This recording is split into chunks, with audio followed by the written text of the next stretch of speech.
just start recording and we'll just get into it. This is the thing. That's the go-to. Just a little thumbs up. Yeah.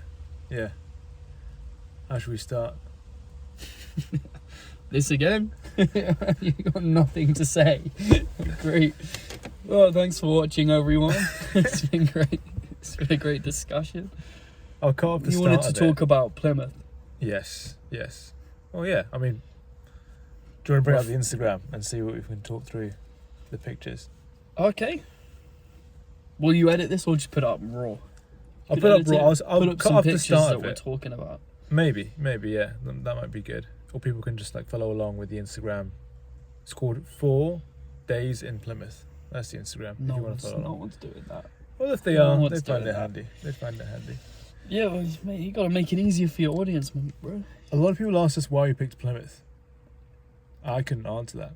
I was like, it was just a place that we haven't been to. It's just like... Well, it started, I wanted to go to, I believe the discussion started, I was like, why have we never been... Well, okay, sorry. To Land's End. We did, we went to Drum the Drocket, which is a place by Inverness in Scotland. So it's in the Highlands, and there it's by Loch Ness, where the Loch Ness Monster is, which is why, again, it was pretty random why we ended up there. But it was a fun, sort of spontaneous trip. We met some German girls and a Dutch girl and just like a bunch of different people. It was a fun trip. And then you were saying that you wanted to do like another one of that, but part 2, like a little UK like hostel type trip. Yeah. So I was like, let's go Land's End, because we've never been. I was like, well, let's explore the whole of our nation. Yeah, I thought it'd be a quite cool place to get to or go see. But it didn't look like there was much there for one on Google Maps. Like, it looked like it was a bit of a ghost town and there's just nothing happening there. Plus, it was just like logistically impossible to get there. So, train, even driving would have been like 10 hours. Train, there's not really any public transport there. So, then we decided that, but then our minds was already sort of set on going southwest. Yeah. That sort of area. And then, like, I think then you suggested like Dartmoor, the national park, all that kind of stuff, because we could pitch tents and just like live cheap and just it's just a beautiful place to go look at. Yeah, it's great. Hike around in and stuff. But then when we saw, and then again, at this point we hadn't really like come up with the idea of just like not spending any money. Yeah, I guess that was always in the back of our minds as two broke individuals. Like, that's always like a little side part of it anyway. But then I guess we took it to the extreme where we're like, I definitely was pushing that at the start. Like, you didn't even want to do it for ages. Yeah. You were so reluctant. You turned me around into it. Yeah, you convinced me. I think you just didn't like the idea. I found some guy on a podcast talking about very cheap tickets to Exeter St David's. That's what I realised. And then I was like, okay, where can we go from there? Because Exeter's not particularly exciting. So, yeah. So then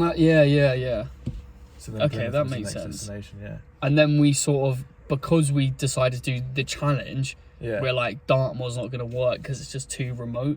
Yes. We're going to need like a city. We're going to need a city. We're going to need like different opportunities, different like things to try. So we'll need a populated area where we can get something to work. And then for me, I just wanted to do it as like some like little like solo mission or like thing we didn't tell anyone about. We just did it. Yeah. Not like make a big fuss or whatever. Yeah. But then you wanted to, as the influencing is in your blood. Yes. So you had to make an Instagram, do it for charity. Yeah. So I couldn't really say no to that. So the challenge came first, and then the charity came into it. Which yeah, I feel like that makes it better, morally speaking. I feel like we do it for a good cause. Whereas like you were worried that it's like you throughout the holiday or throughout the challenge, you were concerned that it had like moral implications, that we were kind of, taking things from people. That plus like I kind of thought what we're doing wasn't really impressive enough to warrant like a challenge for charity. I just thought it was just some bullshit idea. So I was like, no one's really going to care enough to donate, which is a little bit like the situation we're in. It's not the same magnitude of like running a marathon or these sort of like mainstream things that people like unanimously understand are difficult. I think people don't really understand it. That's why maybe people haven't done it. They don't understand what it is, like what we're doing. So, I think, the people I've talked to, I found it like really impressive what we did. Yeah, I think you're better at explaining things. Marketing, yeah. Yeah, you're Sales, good things marketing. Like that, Because I kind of downplay it when I speak to you. I'm like, yeah, Well, it's just some dumb thing that we did, which is kind of what it was. It like, is. a few people, like Ben, Ben at Jiu-Jitsu. Yeah. He was asking about it. He was following the page. Woolrich. Yeah. Brown belt. Yeah. Okay, right. He was like, "What?" Was he? He was like, "What have you been doing?" In fact, he called me out in front of everyone. funny. Like, he didn't say anything to me. Yeah. And then, like, when it was a Sunday class, this was the Sunday right afterwards. Right. So we got back on Saturday night, right? And then the next Sunday morning, I went to his class, and he was like, when there was like 10 people, when they go to the middle, they do the drill. He just looks at me, he goes, "What have you been doing?"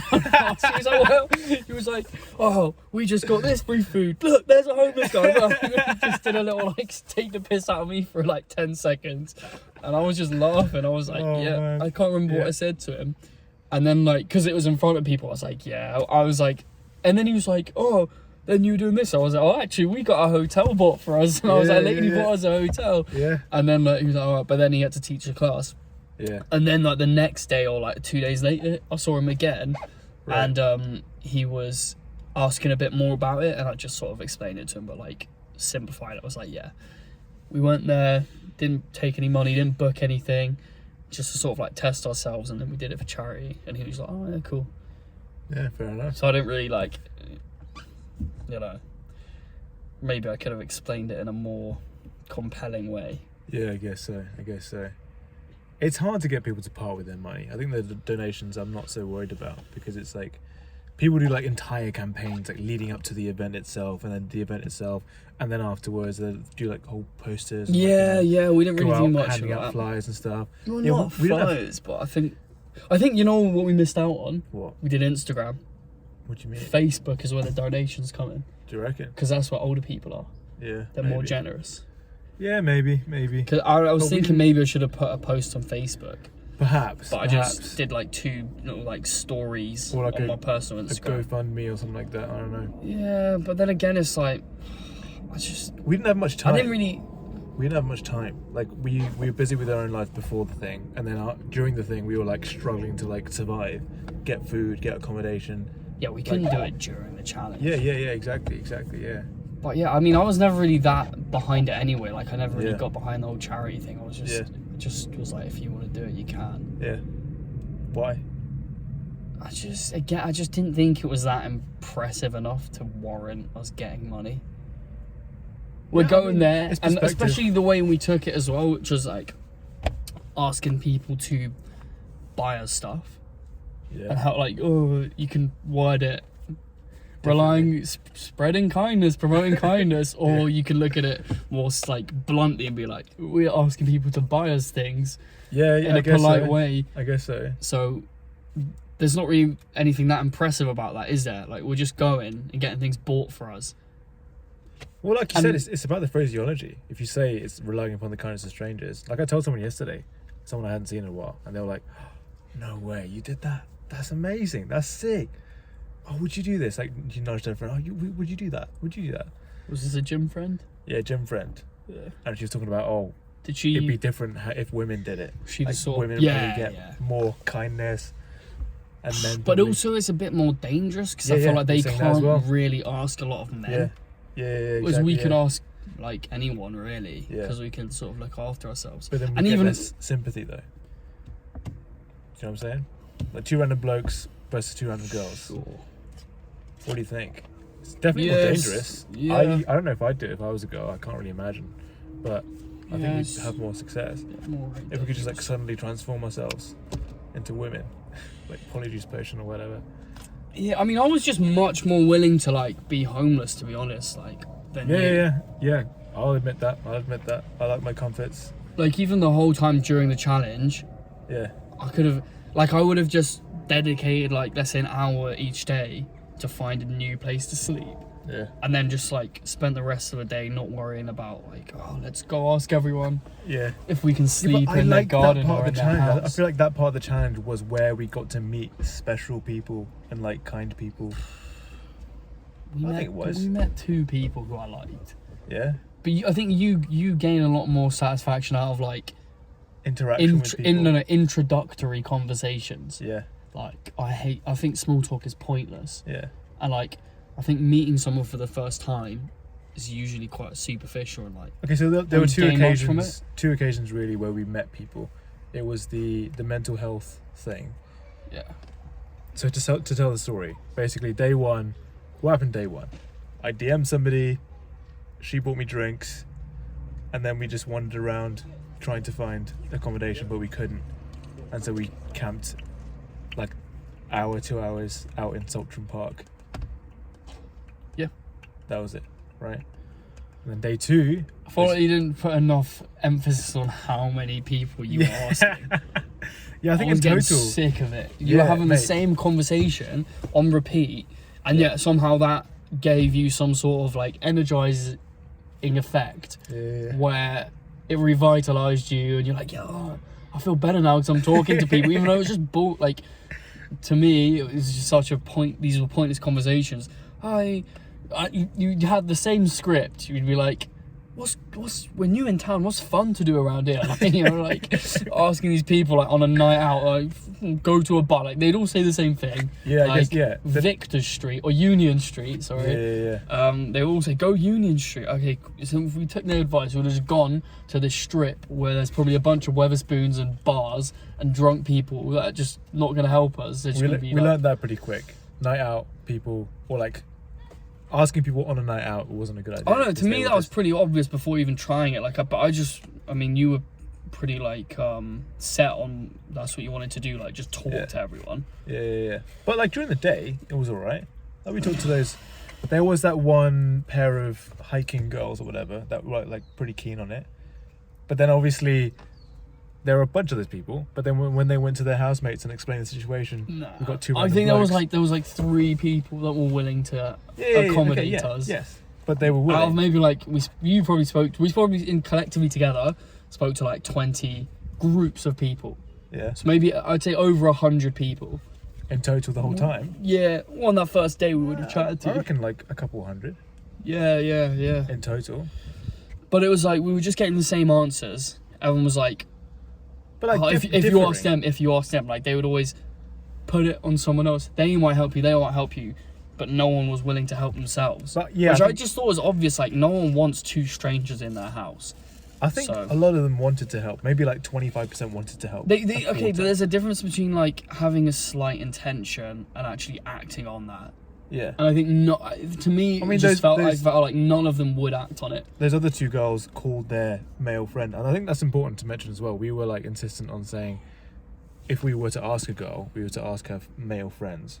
We wouldn't think it's gentleman. Regardless of how much like potential or how many situations looked like there was an opportunity to go, nothing worked out. Yeah, with the students, yeah. With everyone. With every single person we asked on the first day. Yes. And then the only thing that actually worked was like DMing people. Yeah. Which you again were doing. Yeah, surprisingly, you're right, yeah. I didn't expect it to work. Well, I guess... that's a very surprising thing. I haven't looked at the DMs. For all I know, you could have DM'd 1,000 people. I actually don't know what you did. So, I don't know the numbers on that. That was the very surprising thing. The very, very first person I DM'd was the person we met, Fee, right? And it was a miracle. She like replied straight away, bought us drinks on that day, and it was, quite spectacular. Like she pretty showed us the most kindness the entire time. Like her family involved as well, all things considered, and that was really great. Yeah. But yeah, to generalize, very kind. Day one, benevolent. failure. Yes, big words. Did you say I don't know words? I googled that last night. Yeah, what? From the Darren Brown book? Yeah. That's good, He wrote in a quote, there was like, you know, the chapter 5 was like the history of happiness. Yeah. And then some philosopher, like, in the 1700s, wrote an equation on happiness. Oh, yeah. And B, like an algebraic equation, and B was benevolence. Right. Okay. And I've read that word a lot. I've encountered that word many a time in my life, and I've not known what it meant. But yesterday, I was like, this is enough. Yes. I want to know what this word means. I googled it. I've committed it to memory. Damn. What does benevolence mean? What you said? It's kindness. So why don't we not just say kindness? Because English is a very beautiful and verbose language where we have different words. Sure, different things. you are right. It just has like a bit of context, doesn't it? It's slightly Yeah. different. It means kindness, but it doesn't. It's kindness with like an More unexplainable context. flavour. Yeah. Kind of. Benevolence. It's more like the quality, right? It's It like, just makes you sound intelligent. yeah, mate. It it's sounds just like a that. Harry Potter spell. Benevolence. Or whatever. But yeah, what were we talking about? First day, talked to a bunch of people, failure. Second day, well, not entirely. That girl bought us drinks. Pretty nice girl. And then second day, how did that go? So I DM'd a bunch of people. One of them replied to me. She was part of a company, a recruiting company, right? And they were hosting a mental health awareness event, like a board game event. And so she, It's like a weekly board games thing for Yes. anxiety and Yes. depression and whatever. and so she wrote back to us saying, we can sort out stuff for you. You can come along to our event as well. And so we were like, okay, let's go meet her. Let's go to this event. And so we went along to the event, attended the board games. I played like some kind of version of Uno. You played chess with some guy. And during that, she was like, I'll buy you guys a hotel for 2 and breakfast included. And that was like amazing to us. We were like, oh my goodness, I can't believe someone could be that kind just to like, out of her own pocket, I think, right? See, I didn't view it that way. No? I felt guilty before she did it, and I Yeah. wish that we found a way to politely decline it Yeah. and be like, just give that money to the link. Yeah. We But don't need a hotel. We didn't really need a hotel. You wouldn't need it, no, but like, The premise of the challenge, I feel like, was survival, yes. and it shouldn't have been live in luxury at the expense of others. I understand the promoting kindness, but I feel like we should have put a cap on it to the extent of what we were willing but to where do we draw that receive line, from though? others. I think a 90 quid hotel. It's beyond that. I think it's way Yeah, but overstepping. what I think you a said round of up- drinks is alright, Yeah. but I think I would definitely draw the line there. Yeah. To the point where I did not just You weren't just comfortable feel- with I it. was not comfortable at all with it, Yeah. because we were the ones who were stupid enough to go to Plymouth and not book anything. That was the whole point, though. I think you drew that narrative of like promoting kindness, it's mental Yeah. health, Yeah. which is like, it's a good thing and I can get behind it, but Yeah. at the same time, it makes a lot of sense to me that like what the people, and this isn't me just like listening to the people on Reddit who are leaving like hate. I don't know, like hate comments is just pointless. It's just aggressive criticism.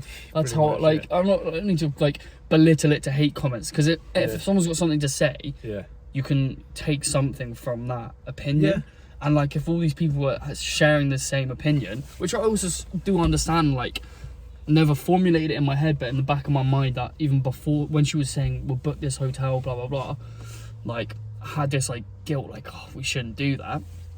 But I'm not being too the flow of my point is not working too well here. But what I will say is, before when you were saying this lady might, like said she might, you know, look into housing us or something for the night, and she's got this board games event for mental health, I was like, okay, sick, we can go to that. And contribute. Yeah, and contribute. But then the hotel thing, like, because we were in a rush, I feel like I didn't have time to say this to you or whatever. But Yeah. I was like, I did not want her to put us in a hotel. Even in that moment, I remember thinking, cool, that's a Yeah. nice thing. We'll go to that, but we shouldn't let her pay for us to go in a hotel.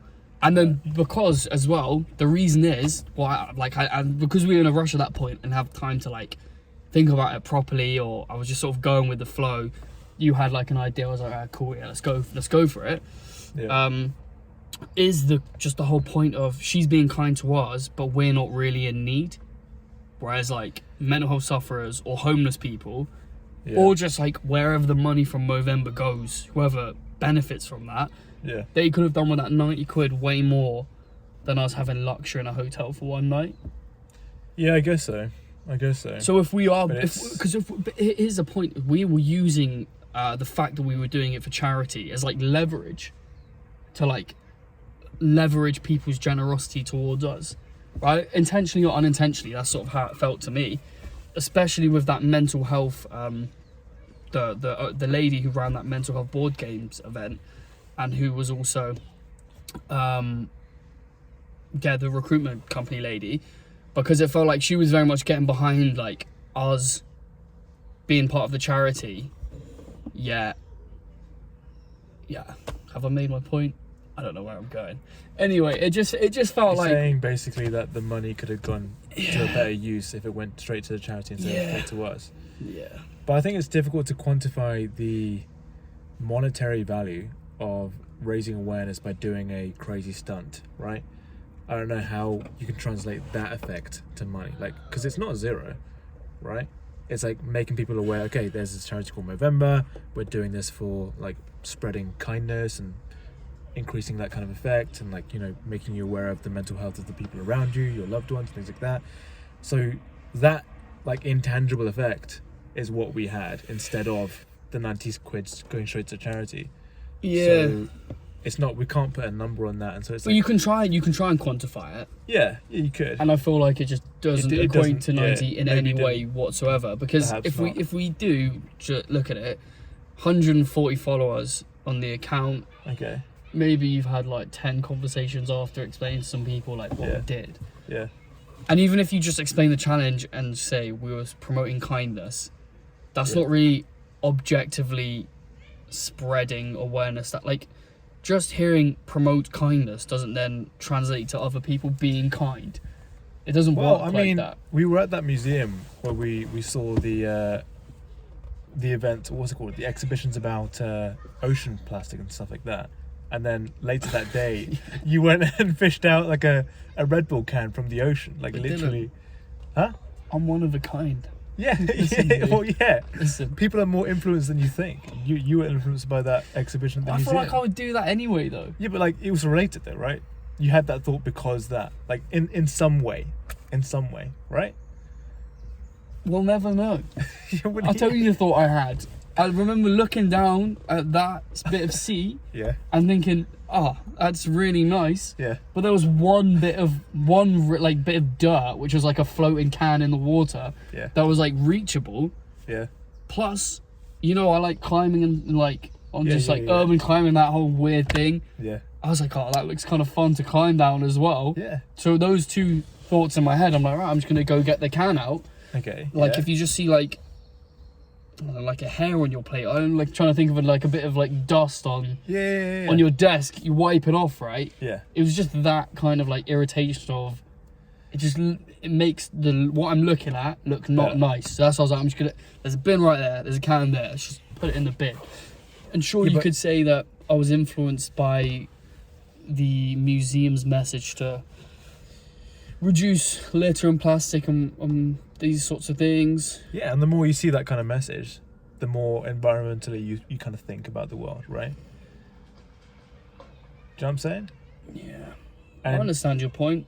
And the same way, the way we were spreading the message of Movember, the charity, the message of men's mental health, the message of kindness to strangers, that has some effect. So you think just by saying those words, some sort of that's effect, going to sort of right? like, it's not going to change their lives if they were an arsehole. no, but like if one of those people is in like a situation where they could, they're on the fence of acting or not acting on their thoughts to help someone be kind, and you can't. Then you can't we put might a have price on influenced them to slightly, that. lean to the help, the benevolent side, Yes. benevolent side of the force. There we go. And you can't put a price on that value, right?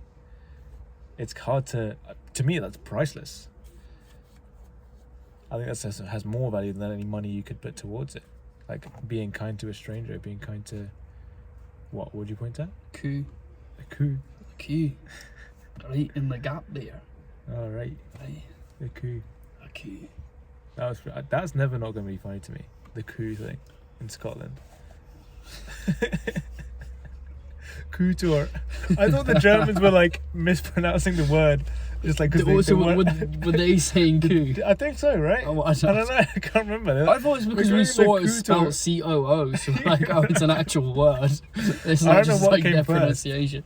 Their pronunciation or like the word of it. Yeah. Coup tour. It's got to be a Scottish way of the saying right? the verbal coo came first, Right. and then they And they changed the wrote it spelling down. to COO. Cootor. Because it's so, it naturally goes Or do you with reckon the Scottish word accent. COO just invented the Scottish language?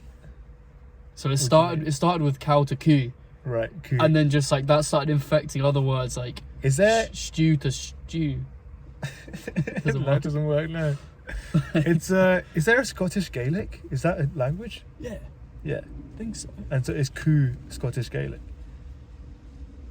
Maybe. Is it Scotch Gaelic? Or is it The Scottish thing is, Gaelic? I don't know actually, because I was there for a year and I didn't really come across Gaelic once. Yeah, that's Glasgow though. That's like more... I don't think Gaelic is it's an Irish language, not a Scottish one. Is it? There's Welsh. Is Welsh Gaelic as well? No, that's just Welsh. Yeah, right. Is it? I don't know. I don't know, mate. There's different Weird. Gaelics though. There's like a... I'm pretty sure there's a Welsh Gaelic and a Scottish Gaelic. I don't know about Irish. Yeah. I don't know. Don't know. Well, yeah. I don't think... So we kind of have a disagreement about whether this is morally possible or not. I don't think it's morally bad. Yeah. I think it's morally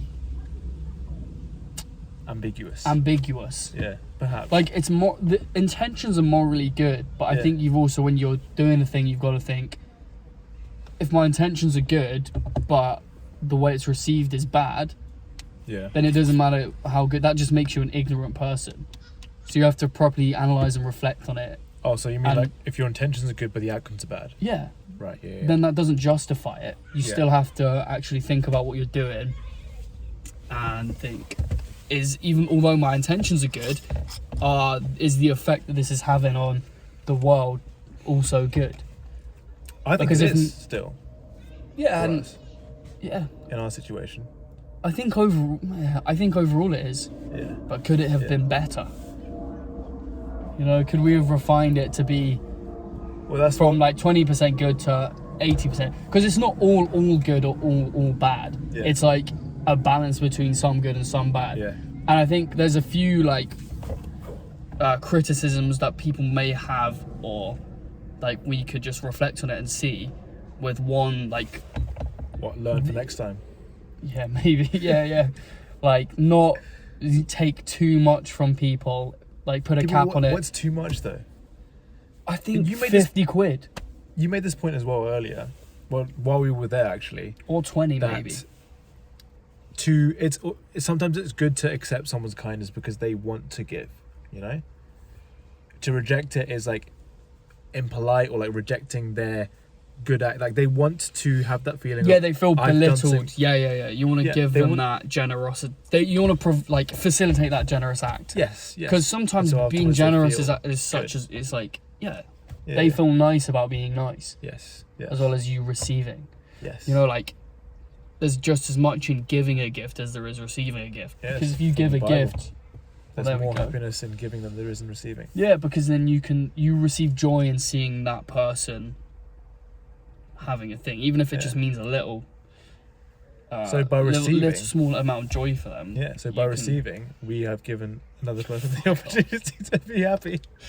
You can see, I know it's funny, but like honestly, It's just like, that's more sentimental, personal gifts, not just 90 quid in a hotel.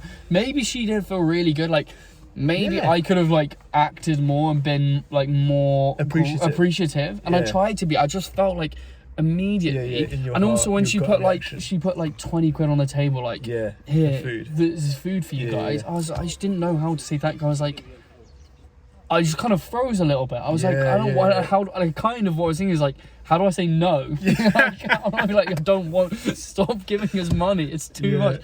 Because she'd also at that point she'd already said I'm putting you on a hotel and then giving us another 20 quid. I'm like, it's too much because we don't need it. Yeah, We Yeah. don't need, like, I understand it's the concept of the challenge, yeah, but yeah, it's a yeah. But when Weird you one. do a kindness to someone, they very rarely like need it. Like when you might buy your girlfriend some flowers. They don't need flowers. Right? It's just something that's nice to do. no one needs anything. Yeah, exactly. But I it's think nice to do. It's people- nice to give it. People need things more than other people. So like Yeah. the point is, other people needed it more than us. And especially because it's someone's act of generosity, could they have, spent that generosity on someone? Well, I think generosity breeds more generosity. Do you know what I'm saying? Like, the more kind you are, the more likely you are to be kind in the future as well. Yeah. Well, that's good, right? Then. Yeah. Sure. Yeah, I agree. Do you know what I'm saying? So giving the opportunity for someone to be kind helps them be kind in the future more so. And especially for the fact that we were trying to promote kindness in the first place, right? To two random strangers, right? So yeah, I think it was all right. I mean that was kind of like a narrative or like idea you initiated. Yes. And I just got behind it. I just went along with it. Yeah.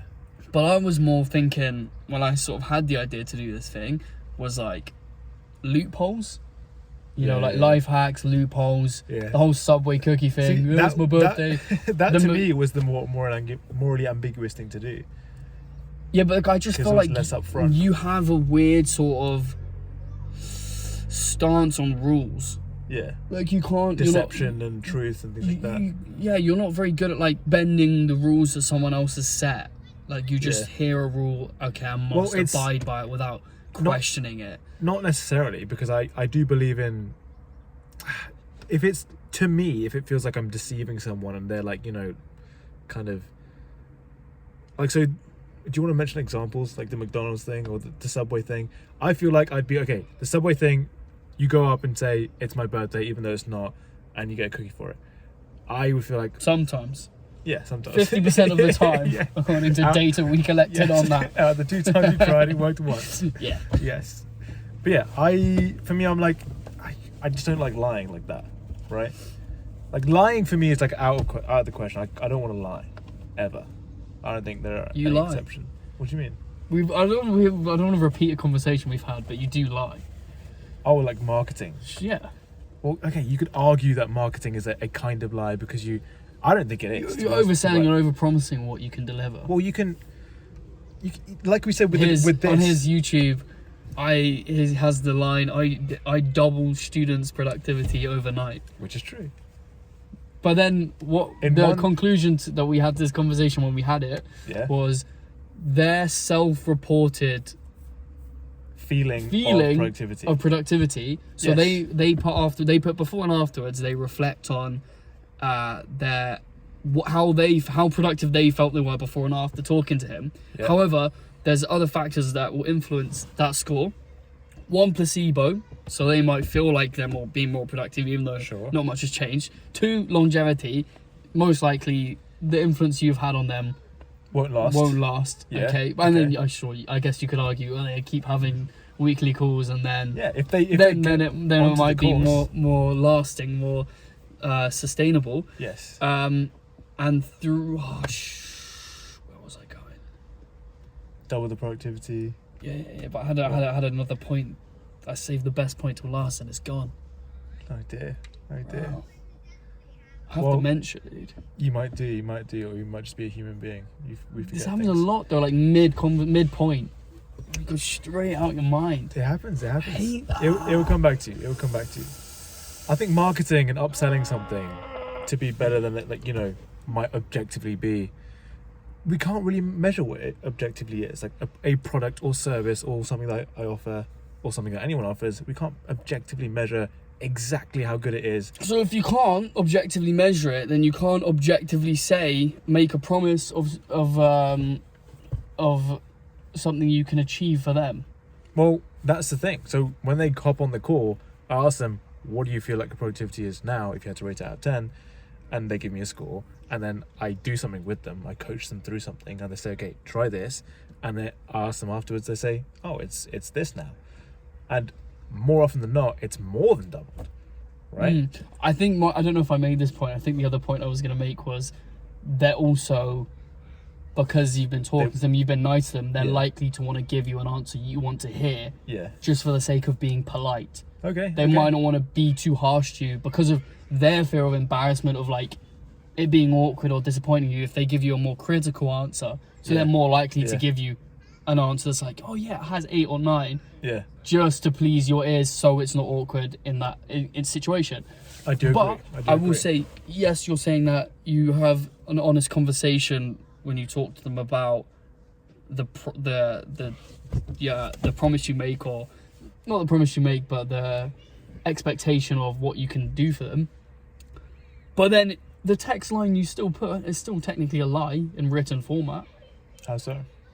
Because you don't explain all the details. Because you're leaving out truths, you're not giving the full truth, then there's elements of a lie in that thing you say. Because it's misleading, where people might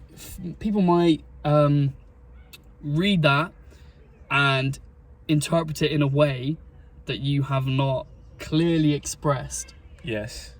So, and if you're aware of that, then you're enabling them to think the wrong thing.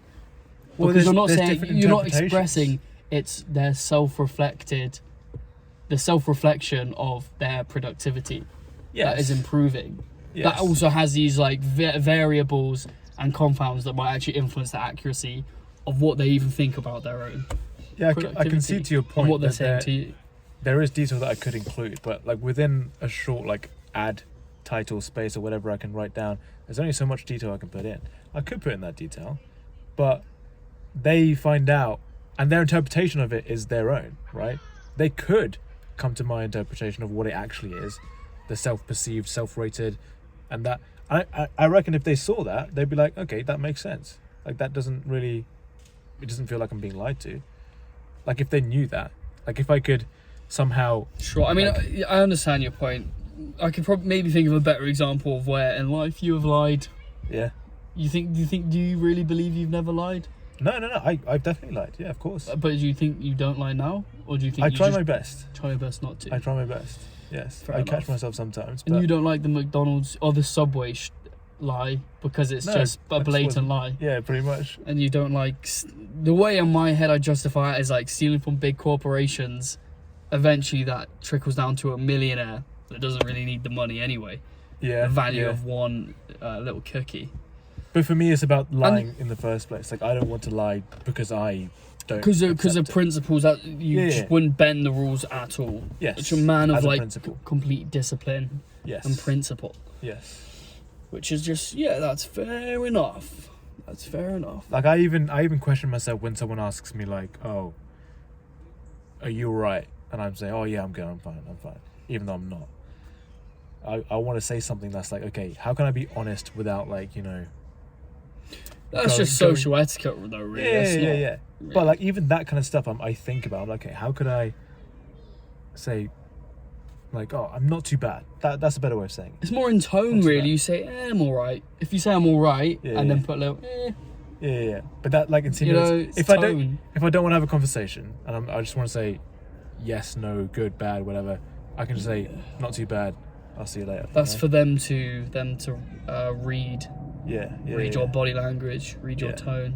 But like that's an example to like tell you how much I think about how truthful I am. Like even you don't to want even to to that lie detail. about your feelings. Yeah. But that's just a bit pointless. Why? Because there's no lack of integrity or morality lying about your feelings. You don't need to tell everyone the truth all the time. No one's entitled to know how you feel. You're allowed to just lie to make a conversation easier. There's no But why lie? immorality. Why just like avoid the? Why not just say I don't want to say? Because they might it just might make the conversation more difficult than it needs to be. Well, difficult conversations sometimes lead to better outcomes. You know. Yeah, an easy conversation sometimes lead to better outcomes. Yeah. But quite often, avoiding a hard conversation leads to a worse outcome. Well, it's You just know what I mean? it's just contextual, isn't it? I mean, you can't really say that as an argument. It just depends on Like the I feel like I situation. learned this a lot in relationships, right? When we are very close and we hide something or like say something like someone if my girlfriend asked me something like personal or something like that and I brushed it off, it would come back to bite me. Sure, but I mean that's a bit more different because that's like an intimate relationship. Yeah. What yeah. about with a stranger? It's like that. Do they but- need to but know? They don't, but it's like to a lesser extent, right? So it comes up to bite you, but like not in a way that's like massive, or like. When's it gonna bite you though? If you might not see a stranger again, but then you might have to have an unnecessarily difficult conversation with them, and then you're never gonna see them again. It might be that you just build the habit of just like saying some lie by default. It's like, for example, the "how are you" question. You might just say "I'm good" by default. You say it to everybody, and that sometimes. Well, that's fine if you habitually say it to people that don't need to know the real answer. Yeah, but then. And then if you're comfortable like having a more in-depth and like real conversation with somebody who's more close to you. Yeah. I think that you can differentiate that habitually. Yeah, but it might influence the other, like each way, right? Do you know what I'm saying? Yeah. I'm just saying, as a principle, it's never failed me to tell the truth at every opportunity that I'm able to. That's what I'm saying. I'm like, okay, this is like a universal, and I feel like it's like something that I can just, hold true to. Like that's it. I don't have any like qualms about it. The truth is the truth, and that's all I want to do. You know what I'm saying? Like, it's never failed me. That's the last thing I want to say about it. It's never failed you, but it also might have not benefited you. In what way? You can, I'm sure, by telling lies and deception at some point in your life, can help progress you in conversations, in positions, and like if you have a potential job promotion, and someone's like, "How are you feeling?" Like, "Oh, I'm tired, this and that." Or if you're like, "Yeah, I'm great," you lie, you deceive them, and like you fake enthusiasm and excitement, then they're gonna be more likely to, if you can consider that a lie about your feelings, but that's gonna, they're gonna look at you, form an impression that might benefit you. I mean, this is just a completely random example, but there's gonna be loads of situations where slight lies are gonna just improve your position in social standings, or just like in the world in general.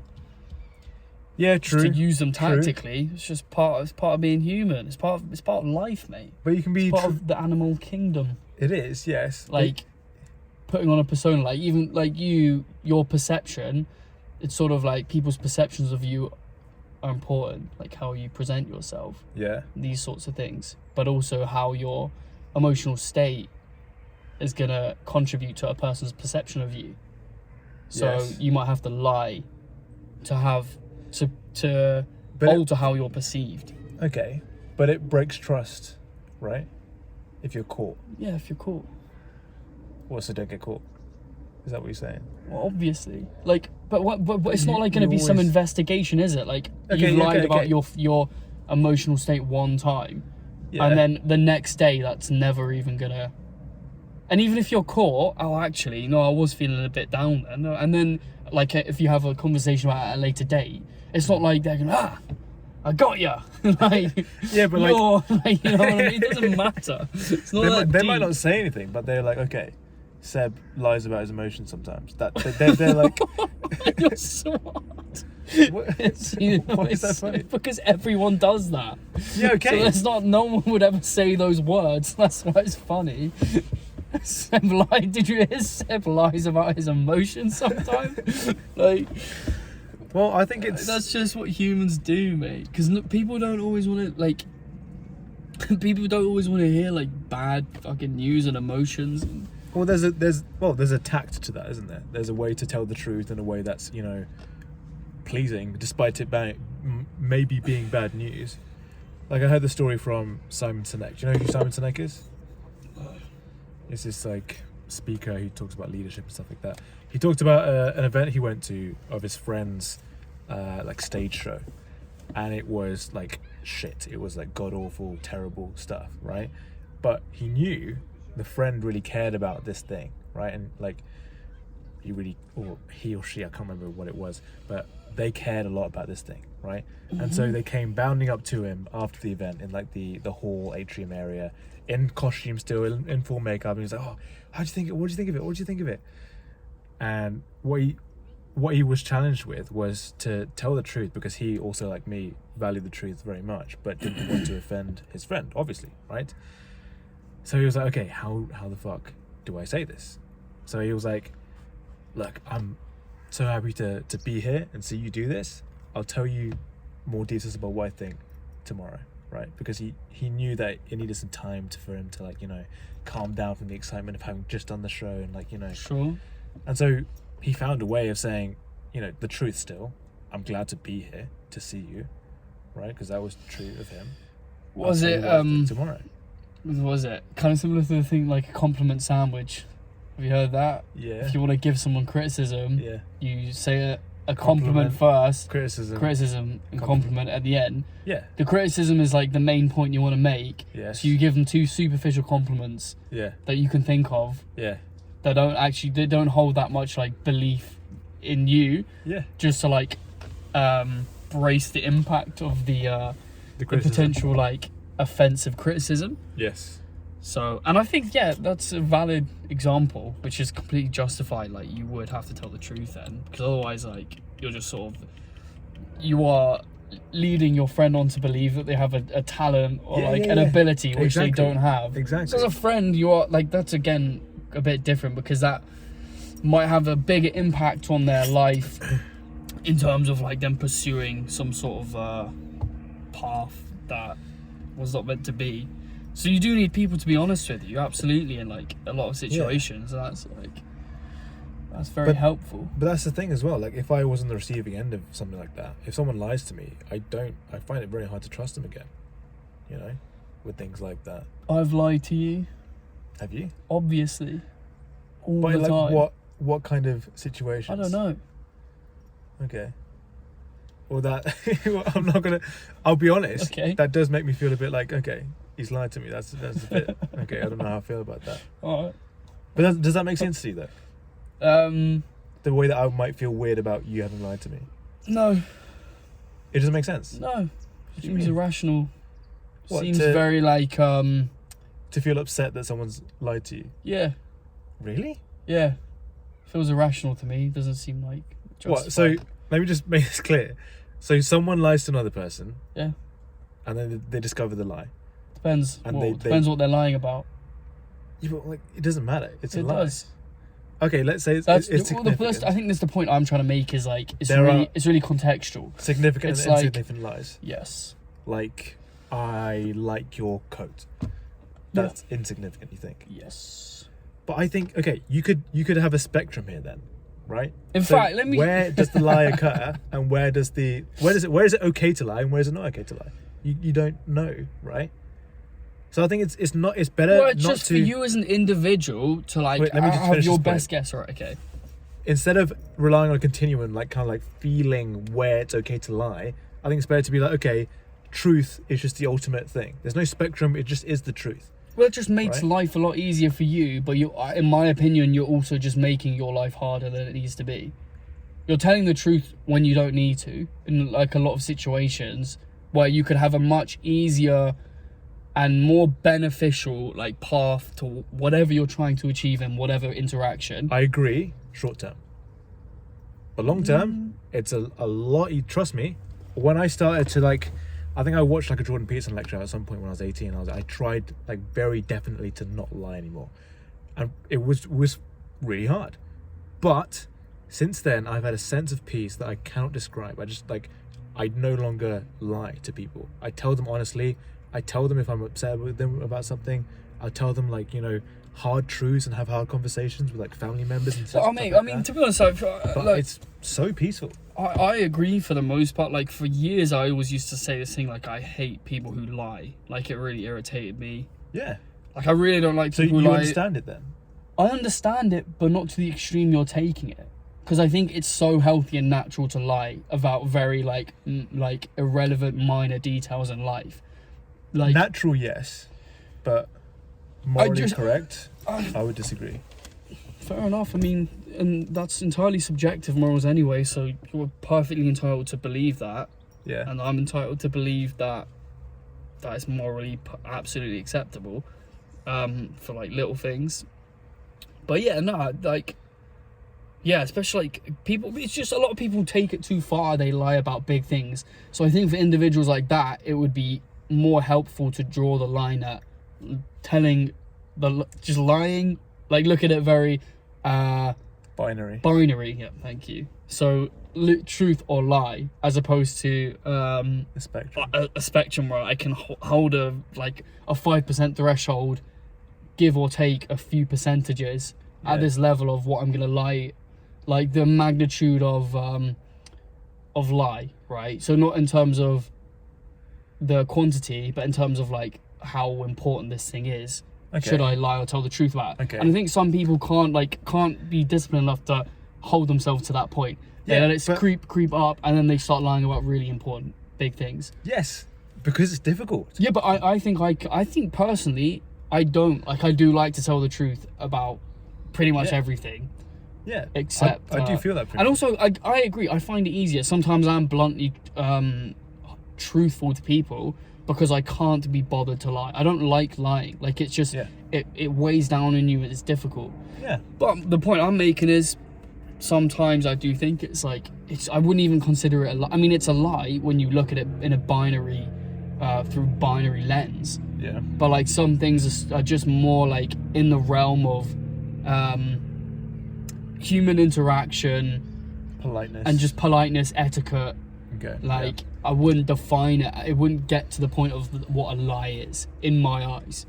Like it is that, like, through an objective definition, yes, in a lot of situations.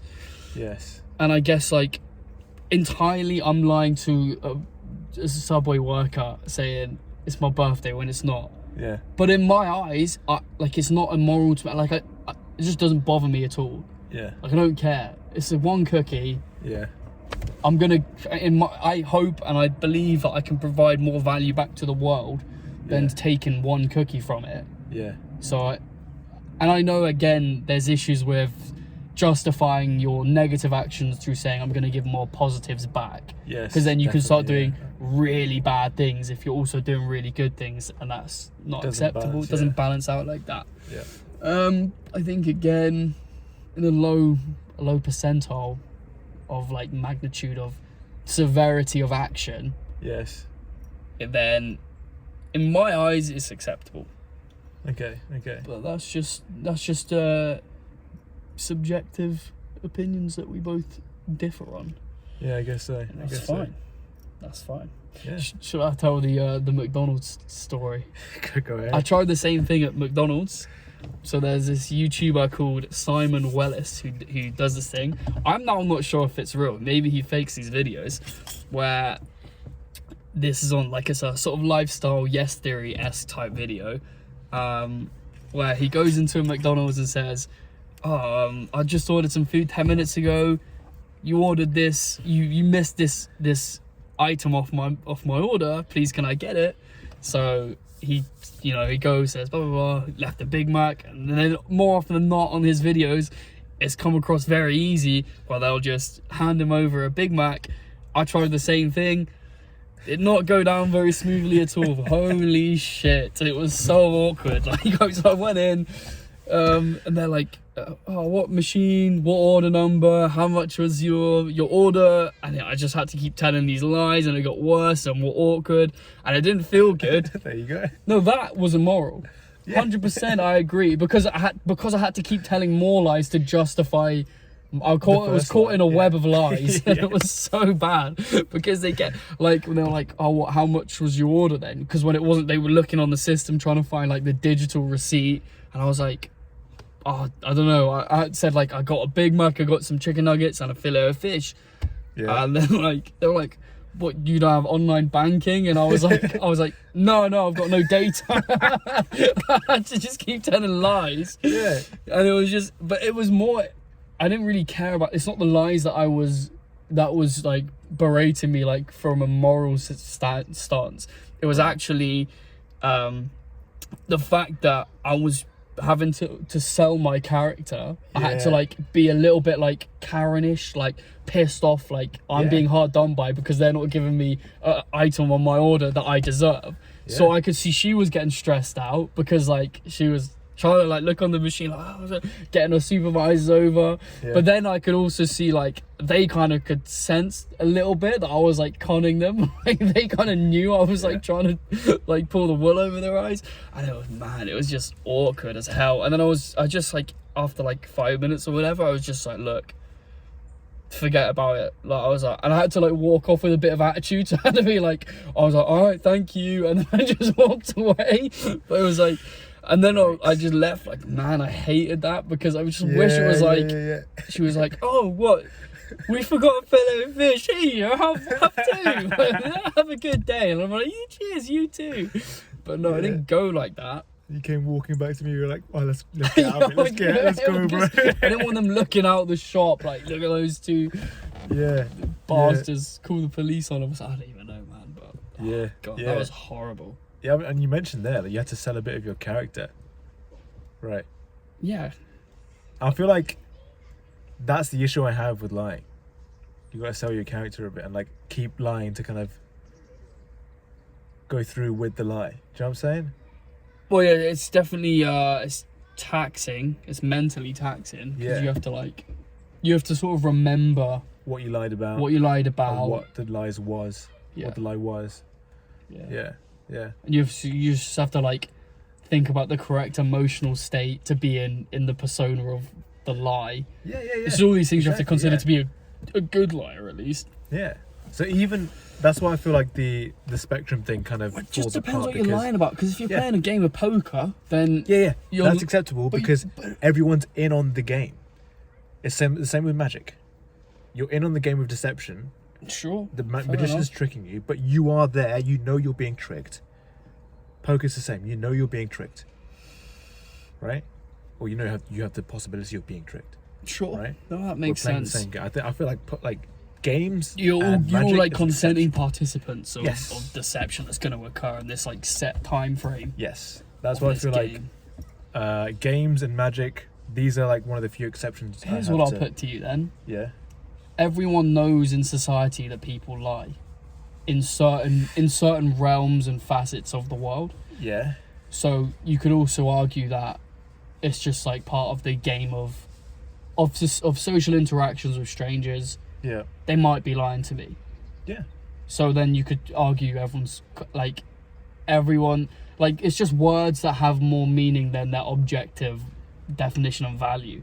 It's the tone, it's the likelihood of truth, and people are aware. But that's not the game. Someone could be lying to me. Yeah, but that's not the game we play. We play the game as if people are telling the truth. The thing is, in society, everyone could be lying. Lying exists. Therefore, because I'm aware it exists, I'm aware it might occur. But lying is consenting. Lying is actually breaking the rules because the rules are that we assume to be telling the truth to each other, right?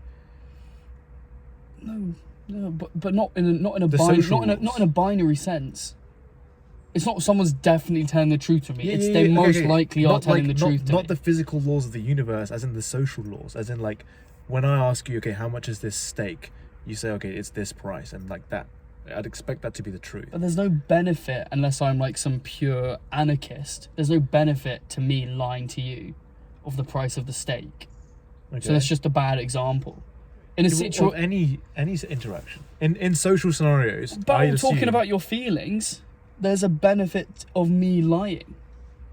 So if I ask you how are you, by asking that question, I'm fully aware my I was going to call them a participant, my fellow human that I'm interacting with, I fully accept there's like a 50% chance whatever answer they give me is not an honest reflection of their feelings, because they don't have to tell me. If they don't want to tell me, like, they're not obliged to inform me of how they're feeling in this moment. It's just like, if they are feeling good, then it's good that I've given them an opportunity to express that. But it's also just etiquette of like initiating a conversation, right? Yeah. So they're entitled to lie. I accept that they might do that, and it doesn't bother me. I don't view them as a moral person if they do so. And in the same situation, if I don't want to tell someone how I'm feeling, and again, we could maybe come up with another more examples of when I think it would be acceptable to lie. Okay. So I understand. We just have experience and knowledge that people tend to lie more for that question, right? Yeah. What? Nothing. I'm just checking our surroundings. Okay. But generally in society, in the average interaction, right? So not just one particular question, we expect to be told the truth, right? Okay, where does this bus go? where does this, like, when's the next train? You know, where's the shop I can get a bottle of water? Right, things like that, like basic questions, like, oh, you know, things like that. We assume someone's telling the truth, right? But then when someone lies to us, so when we say, let's take the same question, for example, when's the next train? And they say it's like, oh, it's in half an hour, but then the next train comes in 5 minutes. We're like, oh, what? That guy like lied about that. Why? What if he just didn't know? Yo, either way, why did he lie? Like, maybe he didn't know. we might question that because it's like a breaking of the rules. What if he believed it was 30 minutes though? What if he genuinely believed that? Yeah, that might be a question that we kind of ask when we see the train coming. Is he still lying? Technically. Okay. By telling us that he would like know it, right? If he would tell the truth, he would say, I don't know. He believed he knew it. Yeah. With his whole, there was no doubt in his mind. Well, then he should say, I believe it's in half an hour. Okay, so we have to preface everything that we in our minds think is 100% truthful. That would be the ideal. But we always have to say, I believe this is the case. I try to, but that would be the ideal, right? But then surely you could just omit the word believe, because then you could just always know that what someone's saying, they 100% believe it, but then it could not be true because they could be wrong. I think that's acceptable. So then why say believe? I think it's acceptable to say that and not use the word believe because it's. So is he lying then? No, I don't think so. Okay, you just said he did. You just said he was. Well, like, you just changed your mind. No, he did. Because he's saying the train is in 30 minutes. He's not intending to lie, but he has lied. That's what I mean. He's lied. What's a lie then? What define a lie? Deception, basically. You can't define it with another. Define it with like a string of words in a sentence, please. It's a difficult one. It's. Okay, here's what I would define it as. Misleading someone to think of something that's true. There we go. You've hit the nail on the head there, my friend. So, misleading, I believe, gives like an essence of intention. Yeah. Because misleading is a person's intent. They've actually thought about what they're going to do, right? They've thought about like tricking someone or deceiving someone. Okay. So therefore, what I would define a lie is as intentionally misleading a person, intentionally giving someone information that you know not to be true. So with that guy that you've, the example you've given there, I wouldn't say he's lying. It's just ignorance. So he believes it to be the truth, but he's just wrong because he hasn't learned the correct answer, which he is unaware of. Maybe it's changed that day. It's out of his control. These things happen. Okay. So he has not lied because he has not misled. He is just misinformed. Yes. Okay. I'd say that. Yes. The guy's misinformed. The fact itself is a lie. The guy hasn't intended. But a fact can't be a lie, because a fact is just a piece of information. A lie is like a social interaction that a person can do. A fact is not a lie. A fact is a truth or false. A lie is like a social act, right? It's like it's a thing. Okay, I'll give you that. There's no lie about the situation the fact whatsoever. Itself was false, but then perhaps it's a border case. I wouldn't know what to say. It felt to me, it might be a lie. Could be like a. This is what I think. I think you just view a lot of situations very binary, in a very binary sense. Yeah. I think that's just why we differ in our opinions of like certain situations of like deception or like the way I would view like loopholes. In fact, like I wouldn't do that thing all the time, that Subway thing. I think if I was to abuse that and do it like every week, then I would be like, okay, now that's morally wrong because now I'm stealing a cookie every week. I don't think the train guy's morally wrong. No, well, that's good. No, I don't either. But my point is, I just talking to you and see how you like view this whole concept of lying and deception. I believe that you do view it in a very binary, like definable way. Yeah, with no leeway for. I think every rule and anything, there's just always like exceptions. Like nothing's linear. Yeah. Nothing is linear, and especially with like society and interactions, it just doesn't work like that. Nothing's absolute. There's always exceptions. There's always context. There's always these sorts of things. like magnitude, severity, all sorts of influencing factors. So I think just with lying, it's not as simple as do it or don't do it. I even think, like, if I thought, like, if me and you, if I cared enough, or if we both, like, put a lot of time, I think we could think of examples even now where you intentionally just want to not lie at all. I think you could do within your definition. So if we got you to define lying, I think we could find examples of where you will have lied against your intention. So my point is, what does that mean? And against my intention?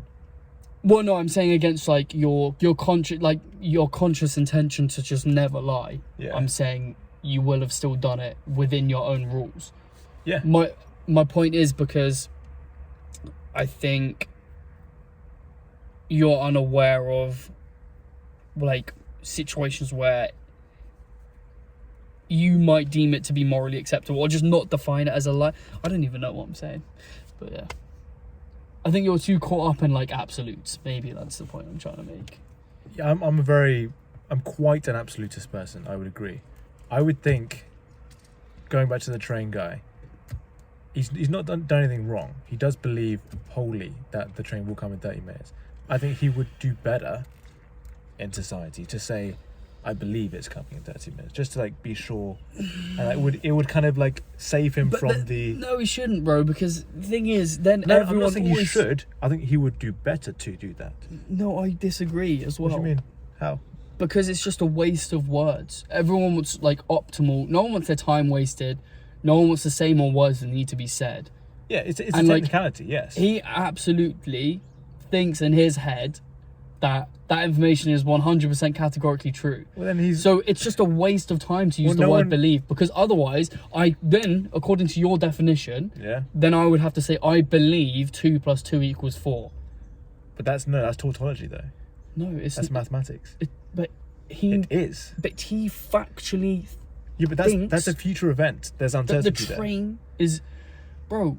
We're always scientifically undergoing new revelations. There might be some mathematical thing that comes out where they disprove everything. Yeah, okay. And then, but our current by your logic, 2 + 2 is 4. And his current knowledge is that the train moves in 30 minutes. Even if it said on the board, the train is coming in 30 minutes, I would say, well, according to the board, it looks like it's coming in 30 minutes. Well, then you're an idiot. Why? Because you just wasted 4 words. You wasted my time.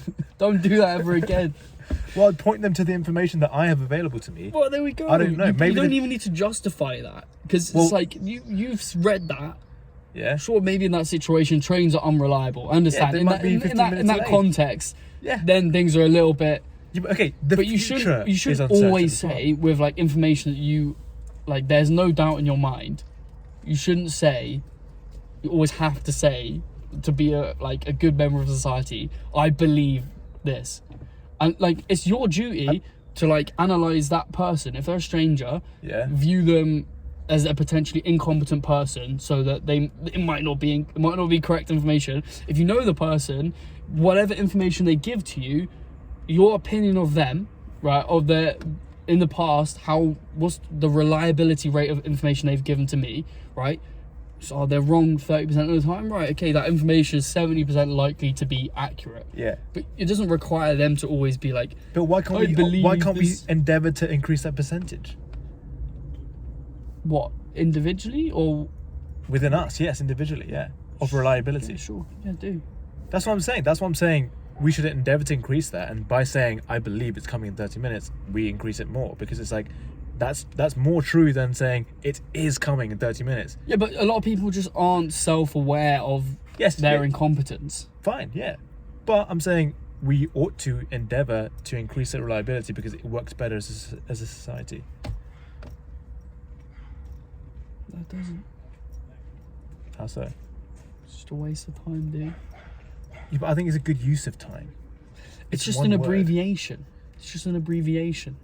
Yeah, okay, yeah, perhaps you could say that. Like, someone could, like, sure, I know that they believe that information is correct. I'll put it this way. I don't need them to say that, though. I'll put it this way. I believe this information has a high likelihood of being like, shut up, man.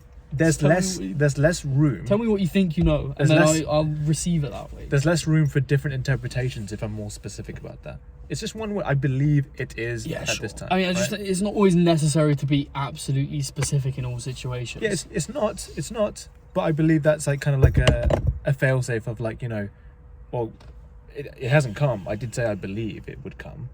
Like it's not.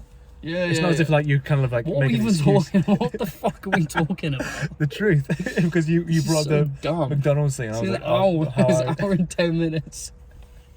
Well, there we go. And the thing is, I'm doing this. We're having this conversation for the sake of this, but is it no one's watching this. What's the fucking it's point? not my fault that I don't have any fans yet. Why couldn't we have just stopped after 20 minutes and just kept it recording? Like, what do you mean?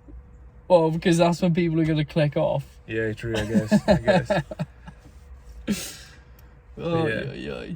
Oh, we were talking about Plymouth. We were, yeah. What else is there to cover on Plymouth? What else did we do? Well, okay, that was so day 2. That was when the woman gave us the hotel for 2 and breakfast included, and that morning was the first time I ate during the holiday. So 2 days fasted. 2 days fasted. Meanwhile, you had some Olio. Yes. Olio means basically a company or an app that gets. Do you want to explain this? They collect. All the expiring food from like supermarkets, like Tesco, Sainsbury's. Yeah.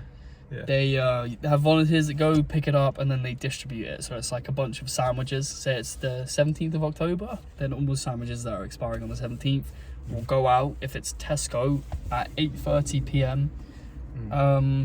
And then the volunteers will have till the end of the day to distribute the food. So I was basically utilising that to go to people's houses, get ready to eat food. Pretty much sandwiches each day, or like pasta pots and stuff like that. Got some scones. Yeah. Got some different things. What else did we get? What did I get? But anyway. So that's how things like that. Yeah, got some chicken skewers as well on the first day. I remember that. Yeah. Ham. Yeah, some buns. Yeah, that was good. Good. I never ate that ham. I just carried it around the whole holiday. For like 3 days after you got it. Yeah. Man. The one thing I appreciated about the hotel, like more than just like having a place to stay, was being able to put our bags down, because we had to carry all our stuff at all times, the entire thing, and like having a place to like put your bags down and like be free to like explore the area. Like I remember that night we were supposed to do bachata, which is like a dance, basically a dance class with the woman we met, and it was so nice to like be able to walk around town, go meet her at the Spoons and go walk to that place, and then after we realised the class was cancelled because of the weather, we just walked around a bit and just like, you know, enjoyed our time. Yeah. Because we didn't have our bags with us. Yeah. Good. See, if we were doing like hard mode of that challenge, we could have just like scouted like a really dense bush.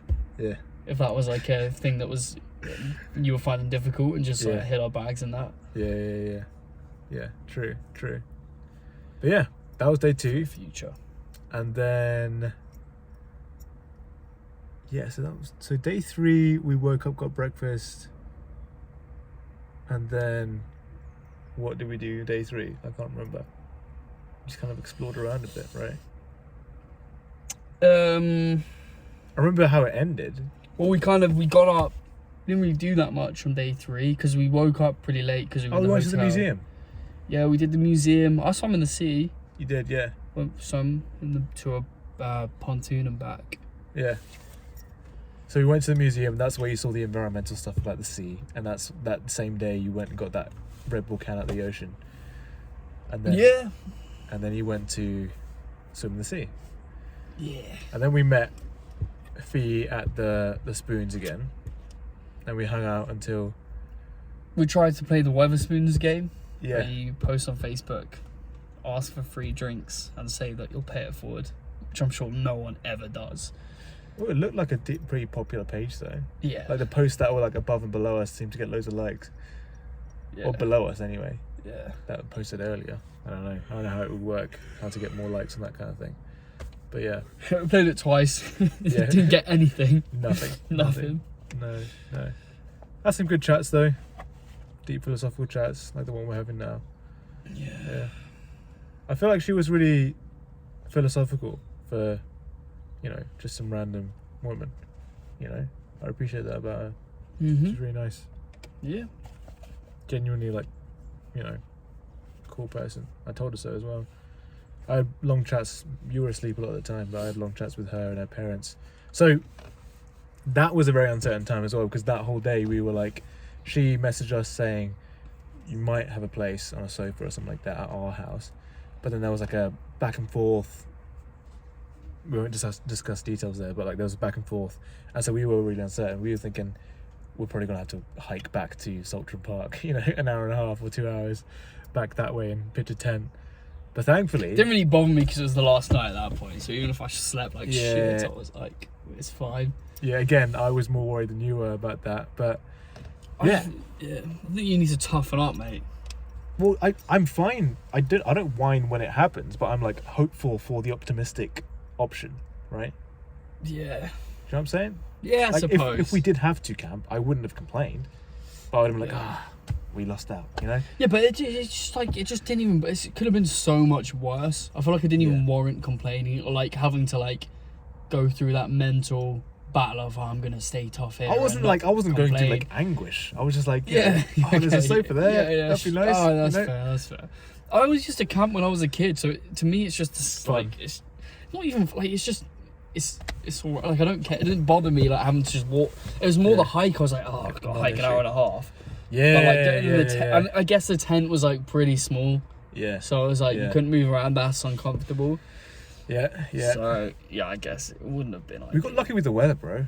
It was pretty nice. There was that one patch of storm that came through, but we found a shelter. We stayed pretty dry during that time. Then the rest of it, sunny, or at least cloudy and dry. Yeah. Pretty good. So we walked her home, and asked to fill up a water bottle, and then when she did that, her dad came out and said, "I'm not going to send away you guys out into the cold alone." And he welcomed us in. But again, it's sort of when you're in front of a person's face, it's pretty difficult to be what's he going to do? Come out? Yeah. Go away. You can't come in. Yeah. No one's going to do that. People are too... Nice. It's no. They just don't want they don't want to have to. It's a lot easier to be removed from someone. It's a guilt trip.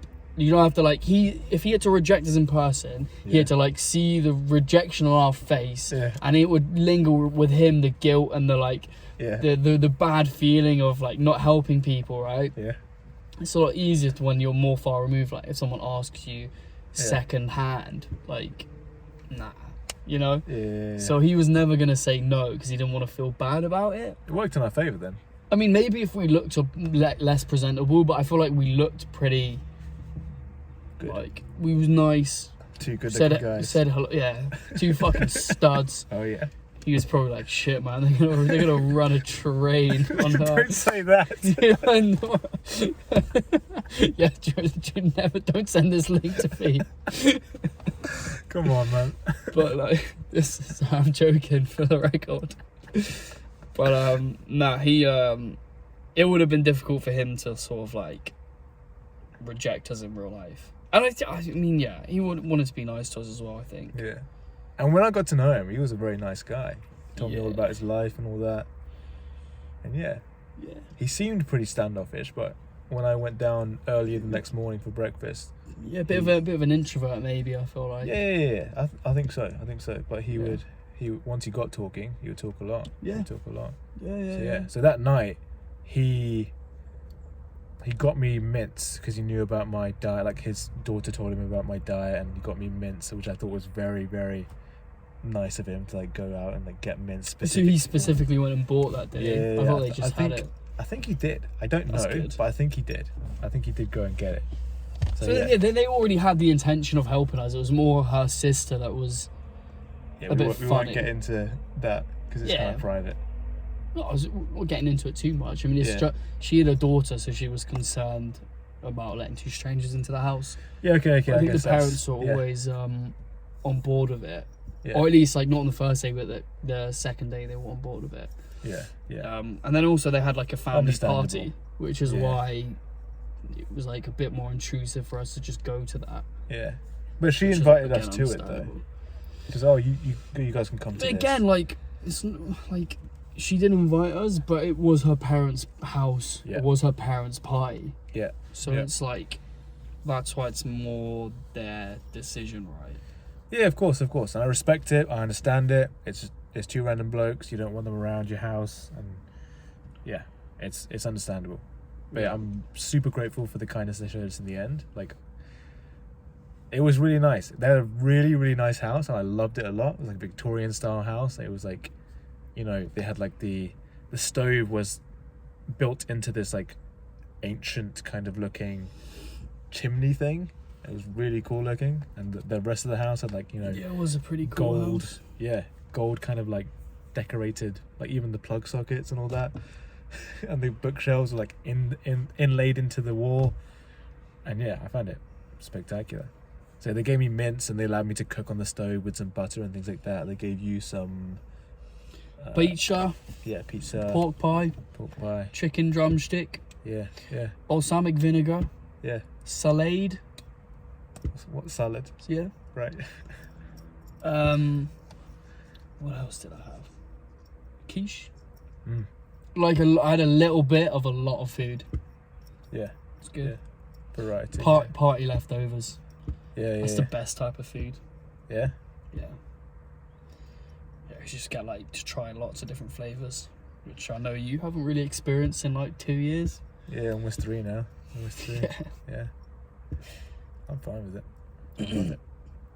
But yeah, they were really nice to us. They were very, very nice. We had a good chat with them, and yeah, they were very, very sweet and very kind in the end. And I totally understand why they were hesitant, because obviously it's a really strange situation, and they wanted to meet us first. I think it's good that we like ended up at their doorstep, and they got to like, you know, see that we were real people. She like phoned up Movember and asked them if we were real people as well. I thought that was very adorable after I heard about that. And yeah, checked out my page, my Instagram page, where I post about, you know, productivity and stuff like that, and saw that I was Yeah. a functioning human being and not a At least homeless thank person. God she didn't look up your YouTube channel, eh? Yeah. Oh, gay people annoying. Come on. Fucking, you made the video, dude. It was a what do you call it? A clickbaity title. Yeah, I know. It wasn't actually. But anyway, yeah, they were super nice. Gave us breakfast in the morning. They had a sofa bed which we used, and that was pretty good. And yeah, I had a really good night's sleep there. It was really good. Went home early. Went downstairs early to have breakfast with them. And had a good Yeah, chat I with think them. we've covered that. We've covered what we've done now. Yeah. And then went to a cafe in the morning, and that's when the challenge ended. So I bought a meal for us at a brunch, I guess. If we're gonna be totally honest about the challenge, Dylan, Yeah. if we got any confessions that we want to make, You want to make the trousers? I don't want to make anything. I'm asking. You want me to make the confession? I'm about the asking trousers? you if you want to make any confessions. Okay, so Seb's concerned that I broke a rule. Oh, don't put it on me. Okay, all right. I'll say myself. I broke a rule of the challenge, which is not to spend any money, because I had a massive hole in the groin of my trousers. So I spent like 6 You quid. did? Yeah. You broke a motherfucking rule? Yeah, I broke a rule. So I spent about 6 quid to get a new pair of trousers, and I donated my old pair of trousers to the shop as well. Fucking It was a charity shop, so I feel like bastard. it's better. You unintegrous little piece of filth. Yeah. You were letting people donate you money for a challenge that you didn't even do. How could you? I broke a rule, yes. And I'm not want to say I'm proud, but I broke a rule. But yeah. That's alright, mate. To be fair, your trousers did rip, so I feel Yeah. like it's kind of fair to get some new ones at that point. Yeah. And the money went to a charity anyway, and I also donated my old ones. And they do take You them. donated your ripped. Oh, you Yeah. told me, didn't you? Yeah, they want the material. Yeah, for like Really? Yeah. I asked them. I know that charities do this, but I asked them anyway. Okay, So, yeah. Do you take damaged clothes? And they said, yes, we do. So they took it. Okay, that's good. Yeah. Fair play then. And they were very That's nice about it as well. They took the damaged clothes and said, okay, can I I asked first. I was like, "Can I wear these trousers that I've just bought? Can I wear them out?" And I said, "Yeah, of course you can." So I changed out of them, gave them the holy trousers, and said, "Do you take damaged clothes?" And they said, "Yeah, of course we do." And they even because I was carrying bags, I was like, "Do you have a pair of scissors for this tag?"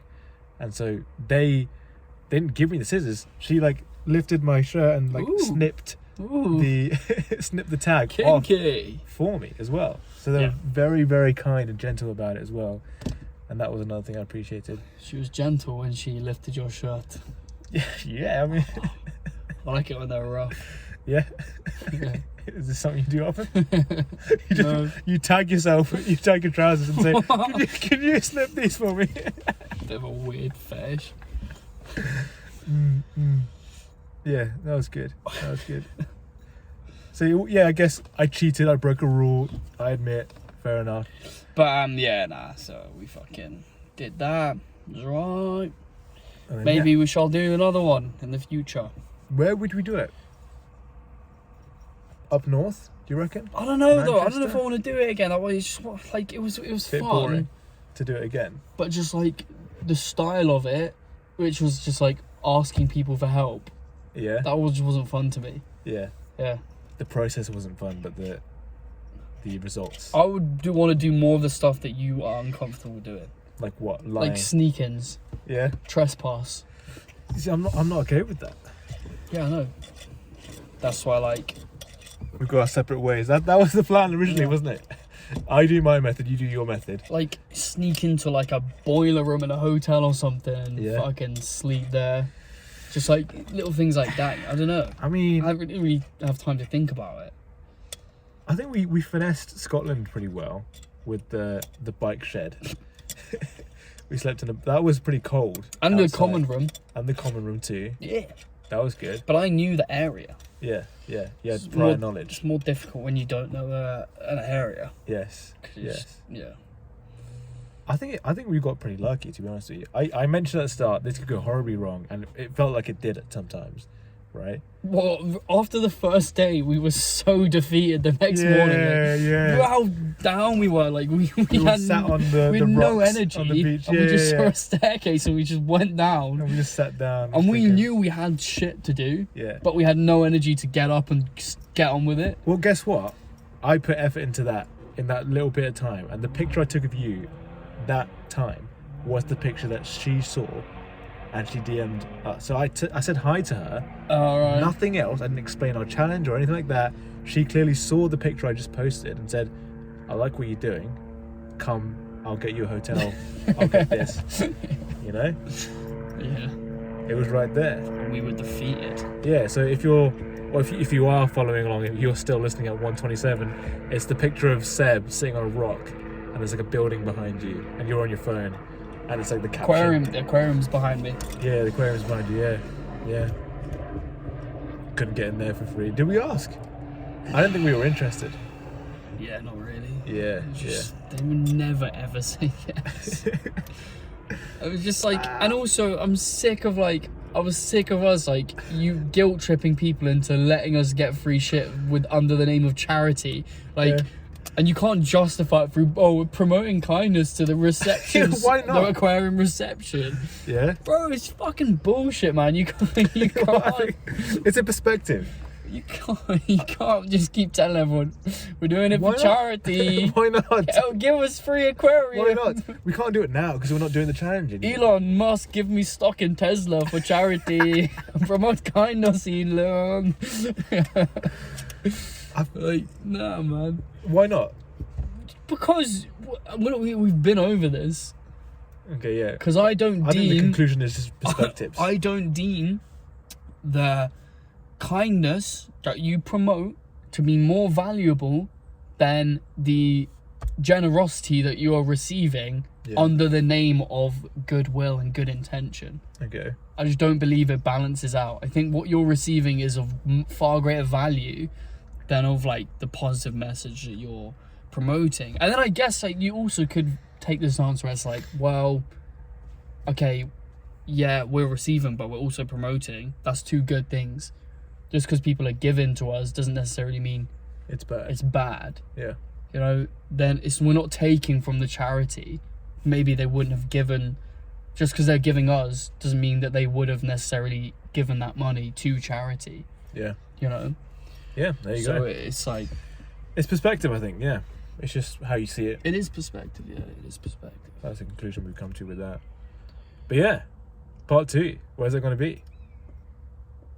City? Do you reckon a country would work? A country town? Like a very small town? The thing is, you're so, like, your moral compass is so unflexible that it wouldn't work. What do you mean? Because, like, I would, like, fucking kill a squirrel and, like, barbecue it. I don't think that's bad. We could go and, like, hunt, like, full, like... Yeah, but...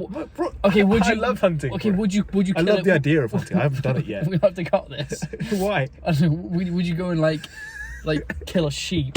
Like, Well, not on someone else's farm, no. No, that's what I'm saying, then. Okay, but, like, that's a wild animal, yeah. We can hunt a deer. How the fuck are we gonna hunt I don't it? know. I don't We know. set a snare trap. you Yeah, but could, what yeah. if a kid gets caught in it? We'll man it. We'll, like, have an eye on it.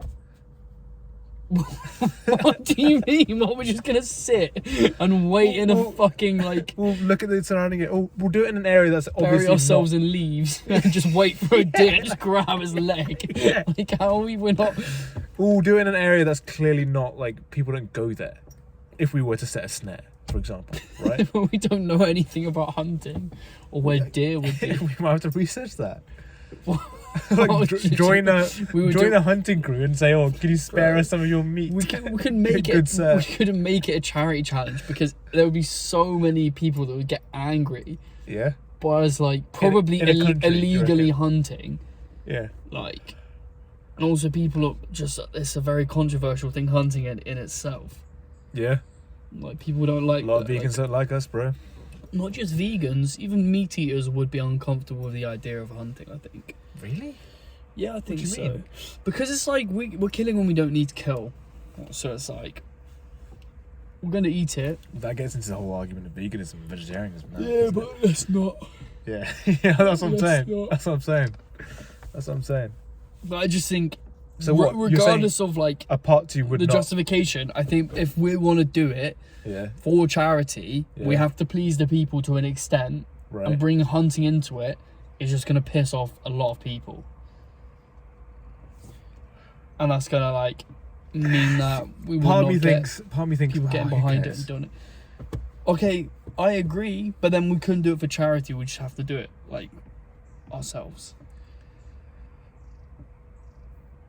I think it'd be less effective for the charity. Well, then, okay, if you're gonna do it, then you need to do it in the most effective way. Otherwise, there's no point in doing it. No, I disagree. Every little helps. No, but bro, if you like, you can't. If we are gonna do charity, but then we're pissing everyone off, who, like, No, not we're potentially intentionally. doing it. Well, By as a byproduct of, like, certain percentage of the yeah, population. but might not like it would be intentionally because I brought this to okay. awareness. So then, we're choosing to intentionally everyone- ignore it. There's always, in every action you take, there's always a certain part of the population that doesn't appreciate what you My do. point is, it's such a. I believe it would be such a It's big a higher part. percentage. Yeah, it's such a high percentage. Okay, fair enough, yeah. That it would just detract Yeah. from, like, all that. Yeah, I like, appreciate that argument. I appreciate that all argument. potential charitable assistance. Yeah. So a city would be better as an option than a country town. So what are you thinking? Like, someone suggested Birmingham, and I was like, nah, I don't want to do Birmingham. Yeah, I don't want to do that. Yeah. Because I went there a lot as Coventry, and, like, it could. It's the same as any other city, but I Yeah. feel like we've just done a UK city. Yeah. Like, And it will be the same anywhere else. let's go to an island. What, like Isle of Wight, something like that? Like a island? tiny one. Where? In the UK? What, like Just Scotland Islands? Get a pedalo. Isle of Skye? Just go out. First one we find. Set up camp. Nah. Front the late fee or the deposit on the pedalo, Yeah. and then just give it back a few days later. Yeah, I guess. Nah, we're not doing that. I don't think You said Ireland was a bad idea. yeah, I don't think that would be well received. No. They don't like English people. Why did it work in Plymouth? Because I don't see why it would work. It's a random town. Just Would you want to do the exact same strategy? Because I just wouldn't be up for that. I guess we'd try different things, but it would be a totally different experience, I reckon. Like, it would never be the same. No. It wouldn't be like, okay, woman gets us hotel, woman gets Yeah, but us... if it would just be like DMing people and just talking to people, asking them to buy stuff, that's really not that fun to me. Yeah. Yeah. What would you do? So you'd go down the sneaking... I would look for that kind of things. loopholes. I would look for like life hacks. Yeah. Like, I would maybe do more research Yeah. and try and find ways of surviving through the rules, just through loopholes, really. Legal loopholes. Okay. I'm just not good at this. I've never really done this sort of stuff before. But there's guys who do this sort of thing on YouTube. Yeah, I guess so.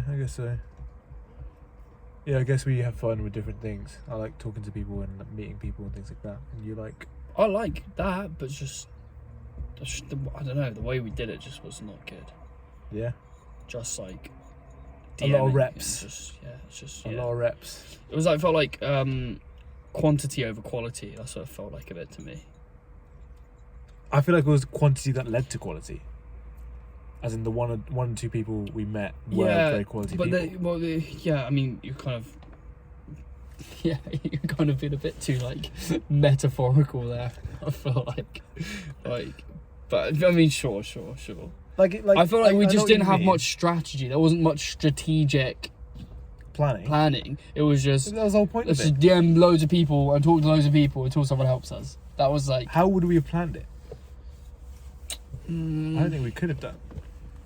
Although it's a very few ways of doing that, and that would kind of ruin the point of the challenge. Yeah. That's what I'm saying. I don't know, man. Maybe, like, bring hammocks or something? Actually, that's not going to achieve anything. I don't know. Just pitch it between, like, two trees somewhere. Yeah, I guess. Yeah. I mean... That's the same as a tent, isn't it? It is, yeah. You're just where opposed to me. I'm so down to be homeless and stealth we camp. were. Pretty much. And we did stealth camp. Yeah, but I feel like we could do it in a cooler way, though. How so? Like, just being a more... I don't know, like a scenic place, like a really scenic place. Well, so do you just want to do like a holiday, basically, and just like go to a national park and just No. camp somewhere for 3 days? Well, yeah, that's sick, but I mean, like, even where we were, Yeah. right? If there was a manor house. Oh, bro, we thought we would be able to get like a, what's this called? Hitchhike somewhere.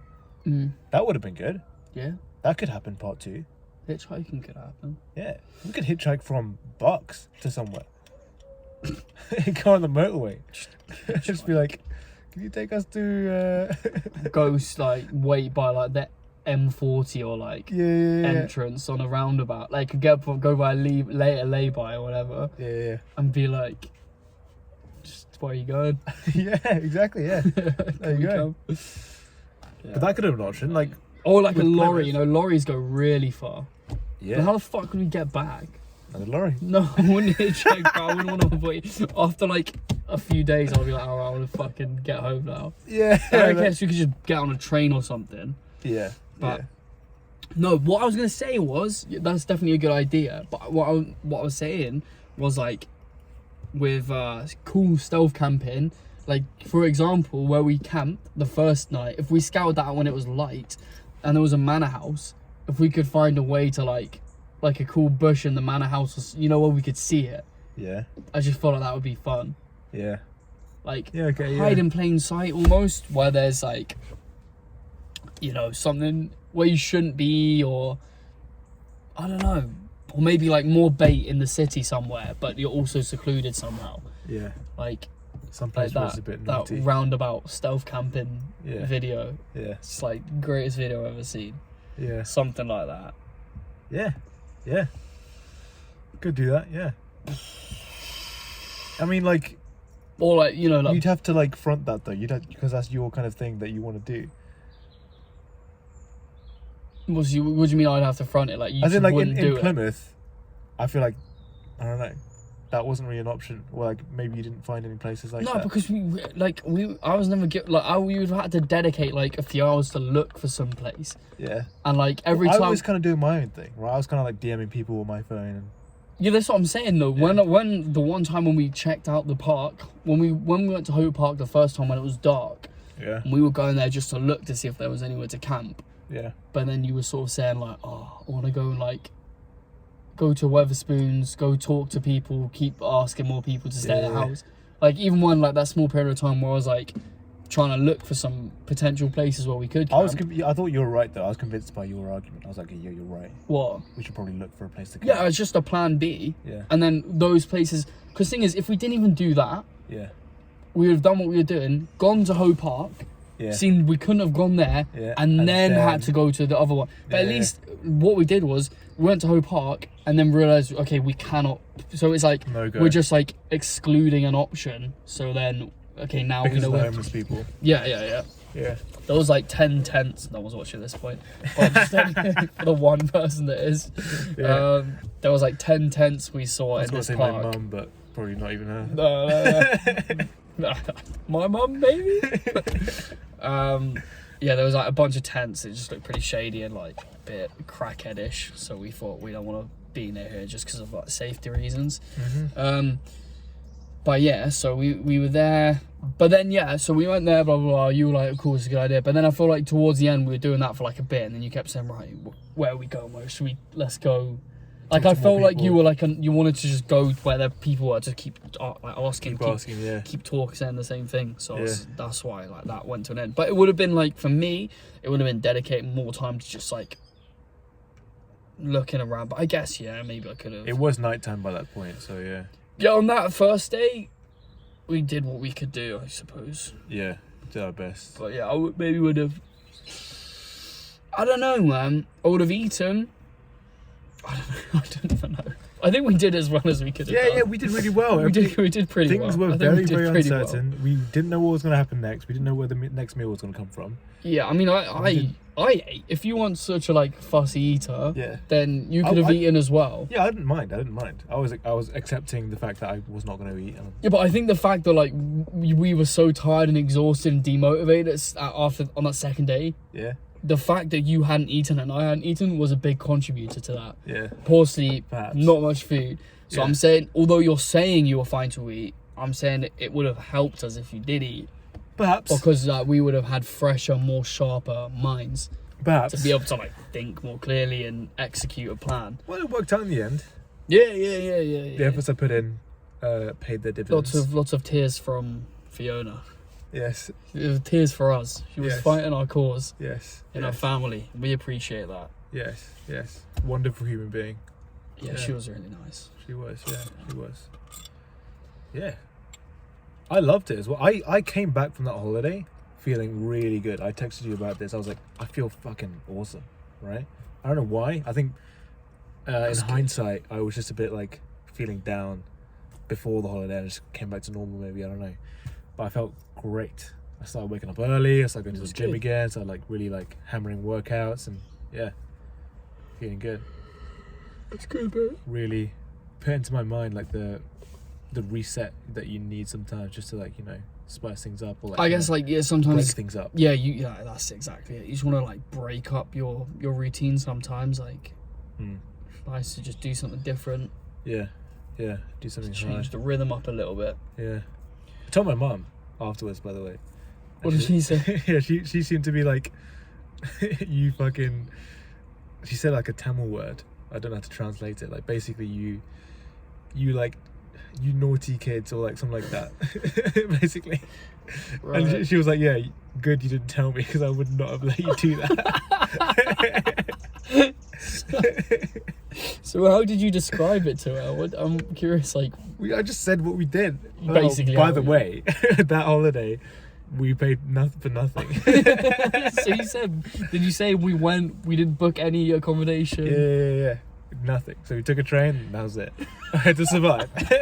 And she was just like, Yeah. that's it, you naughty kids. Yeah. So I told her the stories of what we did and she was like, oh, what? That was, she like laughed and like kind of like, you know, I was like, oh, that's cool. You got a hotel, you got like a place to stay. That's cool. Yeah. Right.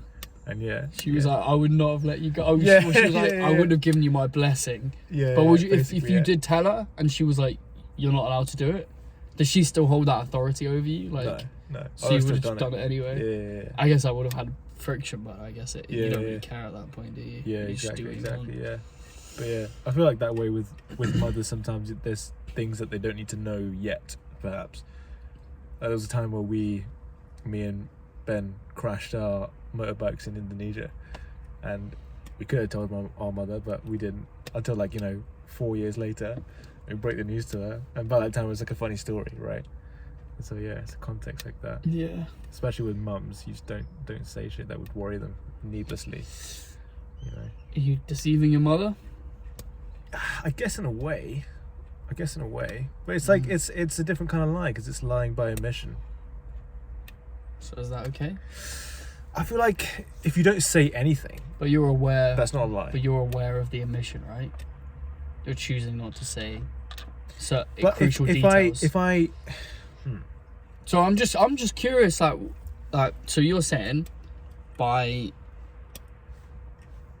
choosing to not give information, that would not count as a lie.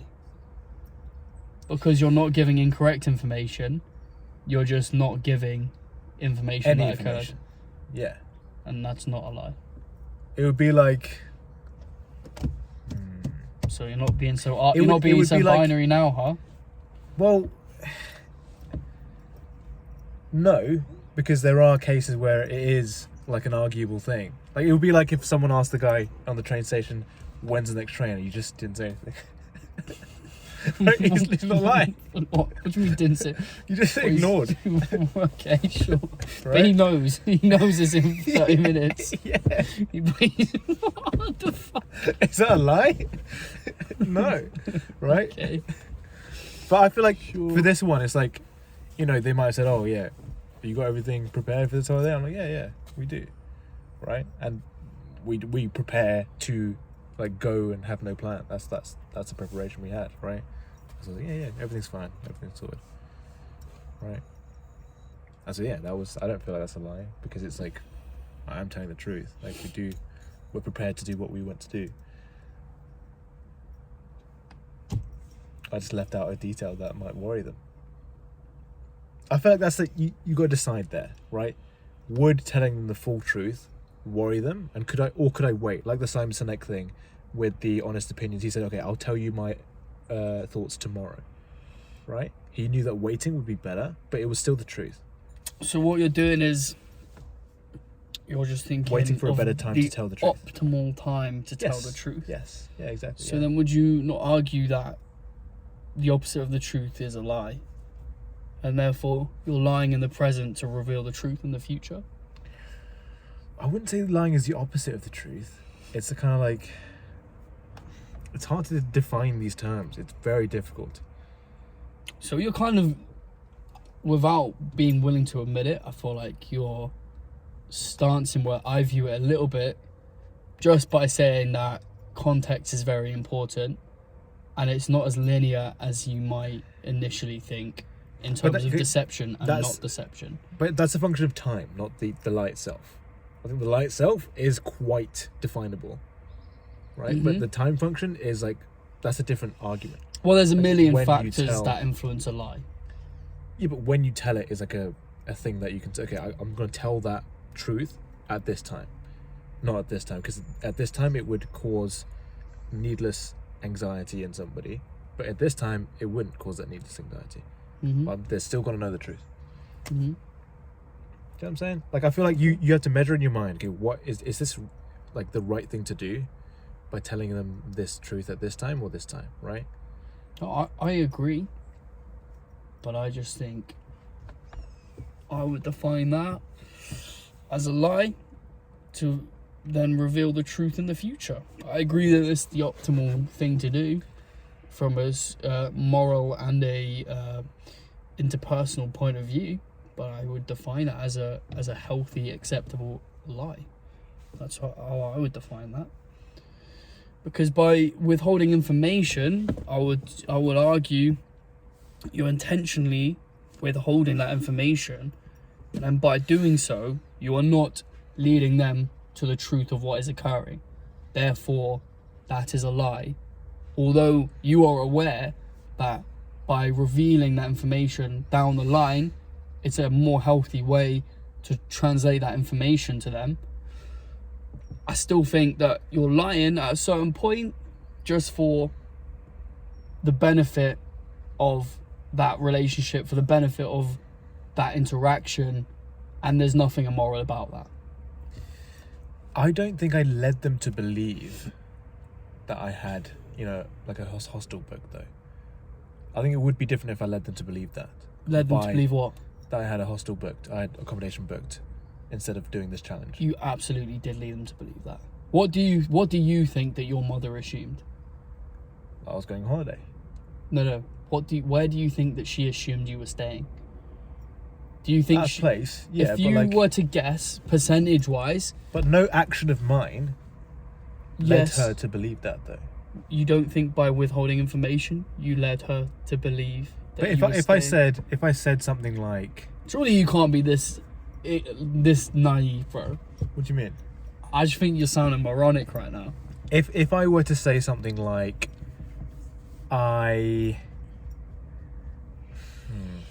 If I said a sentence, I didn't say the sentence. I didn't say anything. Yeah. Right. I said I'm just going to Plymouth. But what do you think But you just said, did you not, that you think she would assume? Yeah, but not as a result of my sayings, though. No, that's what I'm saying.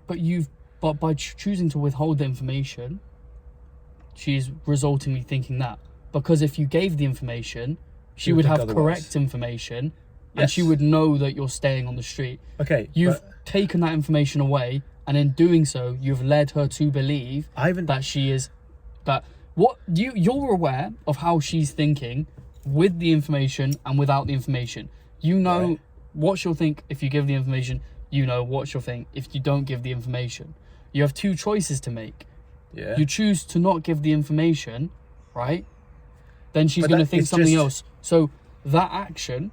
Through your action of choosing, you give information or you don't, that's something you've directly done. That's a choice entirely within your power, entirely under your influence and control. But that's more comparable to like education. Incorrectly, how is that not a direct influence of your action? That's more like education, right? Where you can either teach someone what's correct or just not teach them, and they just assume what is false, right? Okay. Yeah. And you can't see that you've lied to them by withholding information? I don't think it's a lie because it's not an action. Okay, but you've deceived them. You haven't given them the information. I haven't deceived them. Who has? No one has. They've assumed something. And you're not going to take any responsibility for that. What do you mean? You're not going to take any responsibility for that incorrect assumption. You don't think any of that responsibility. Bro, you're so tapped, honestly. That's actually crazy to me. What? I don't know. You're that's fucking ignorant, bro. I think perhaps responsibility, but I don't think I've lied to them. Okay, they've assumed something. Don't get caught up in the word lie, not lie, because I think maybe that's what's throwing you off a bit.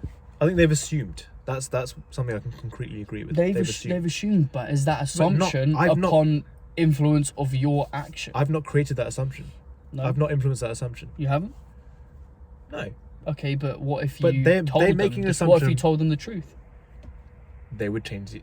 They would change what they know to be true. Yeah. Yeah. So, and then if you don't tell the truth, they have the assumption that they made, not that I put upon them. So there's two things that you could do. Yeah.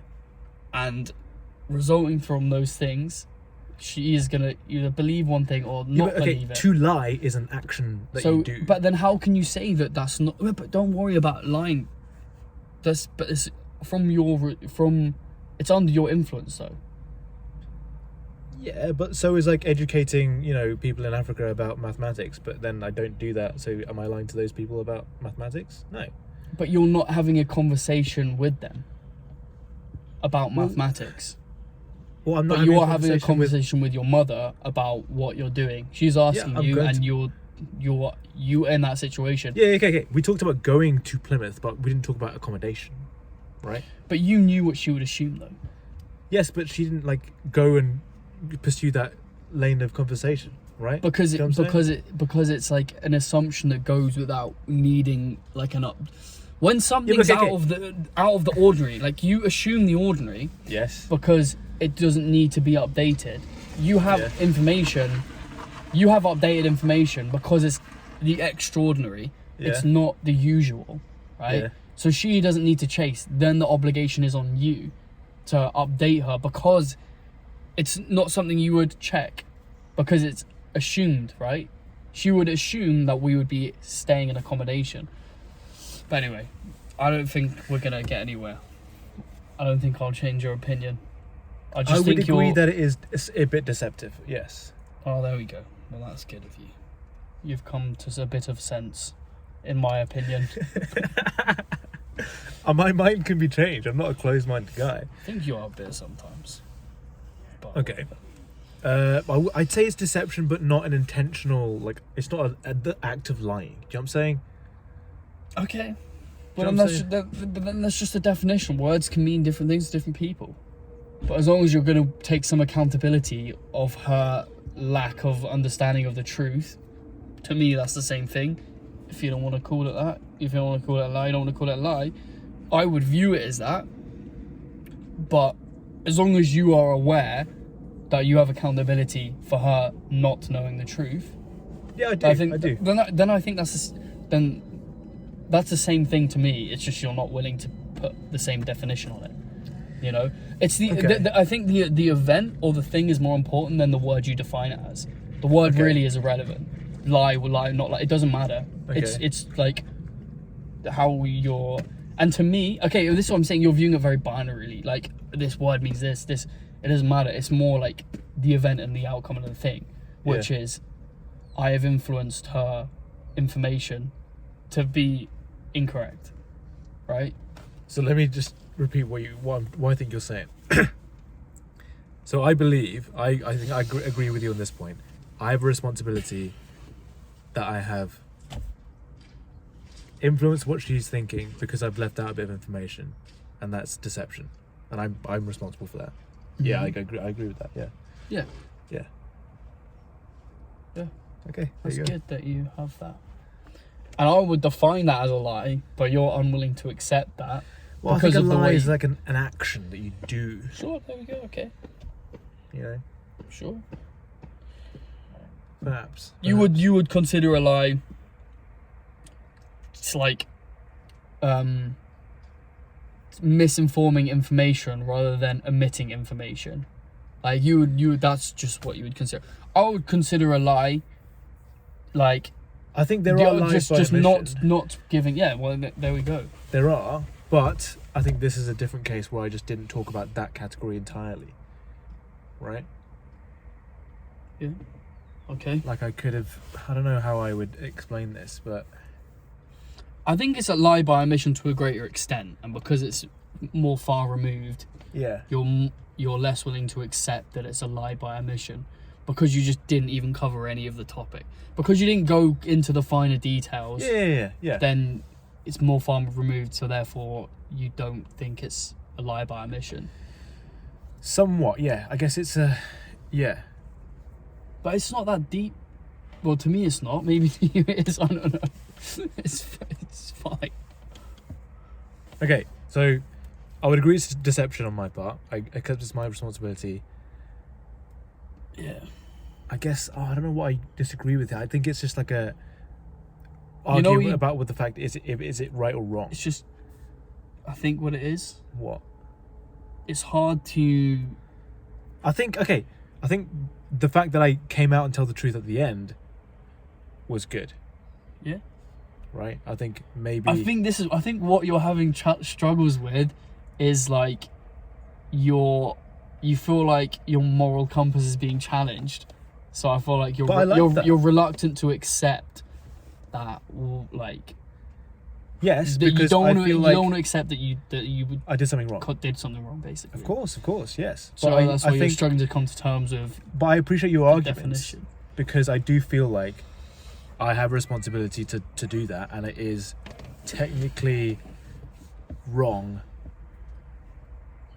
But in a sense, I felt like it was... I don't think it's wrong. No? No, because I think it's a healthy lie. Yeah, but that's a dangerous situation because then what's a healthy lie? Do you know what I'm saying? But you did it. In my definition, according to me, you chose to do it for the for the sake of that healthy interaction. You know how your mum would react in a neurotic and emotionally volatile way. So you're like, right, I'll choose to delay the information that I'm going to provide to her. I'll admit the truth at this point. And then you've made that a healthy resolution. So by choosing to have a very small lie, of lie by omission, you have like had a healthy interaction with your mother. Although by your definition, you would maybe say she might trust you less now, because now she's felt like, oh, Dylan lies to me. There's that. Not like openly lie like that, but I think this is in the same category as the Simon Sinek story with the woman in the play, right? Where he withheld the information until it was appropriate to tell it. It's like that. I think it's a bit, yes, I did deceive by, the assumption of that. It doesn't matter. But I guess it wasn't an intentional lie. Like, I feel like it wasn't like I think it's a timing thing, I guess. I don't know. I feel like you get caught up on words too much, kind of. Yeah, but I want to know whether I'm right or wrong. Deceive, lie. Like, it doesn't... Like, I feel like the definitions and, like, the labels you give things are far less important than what they are.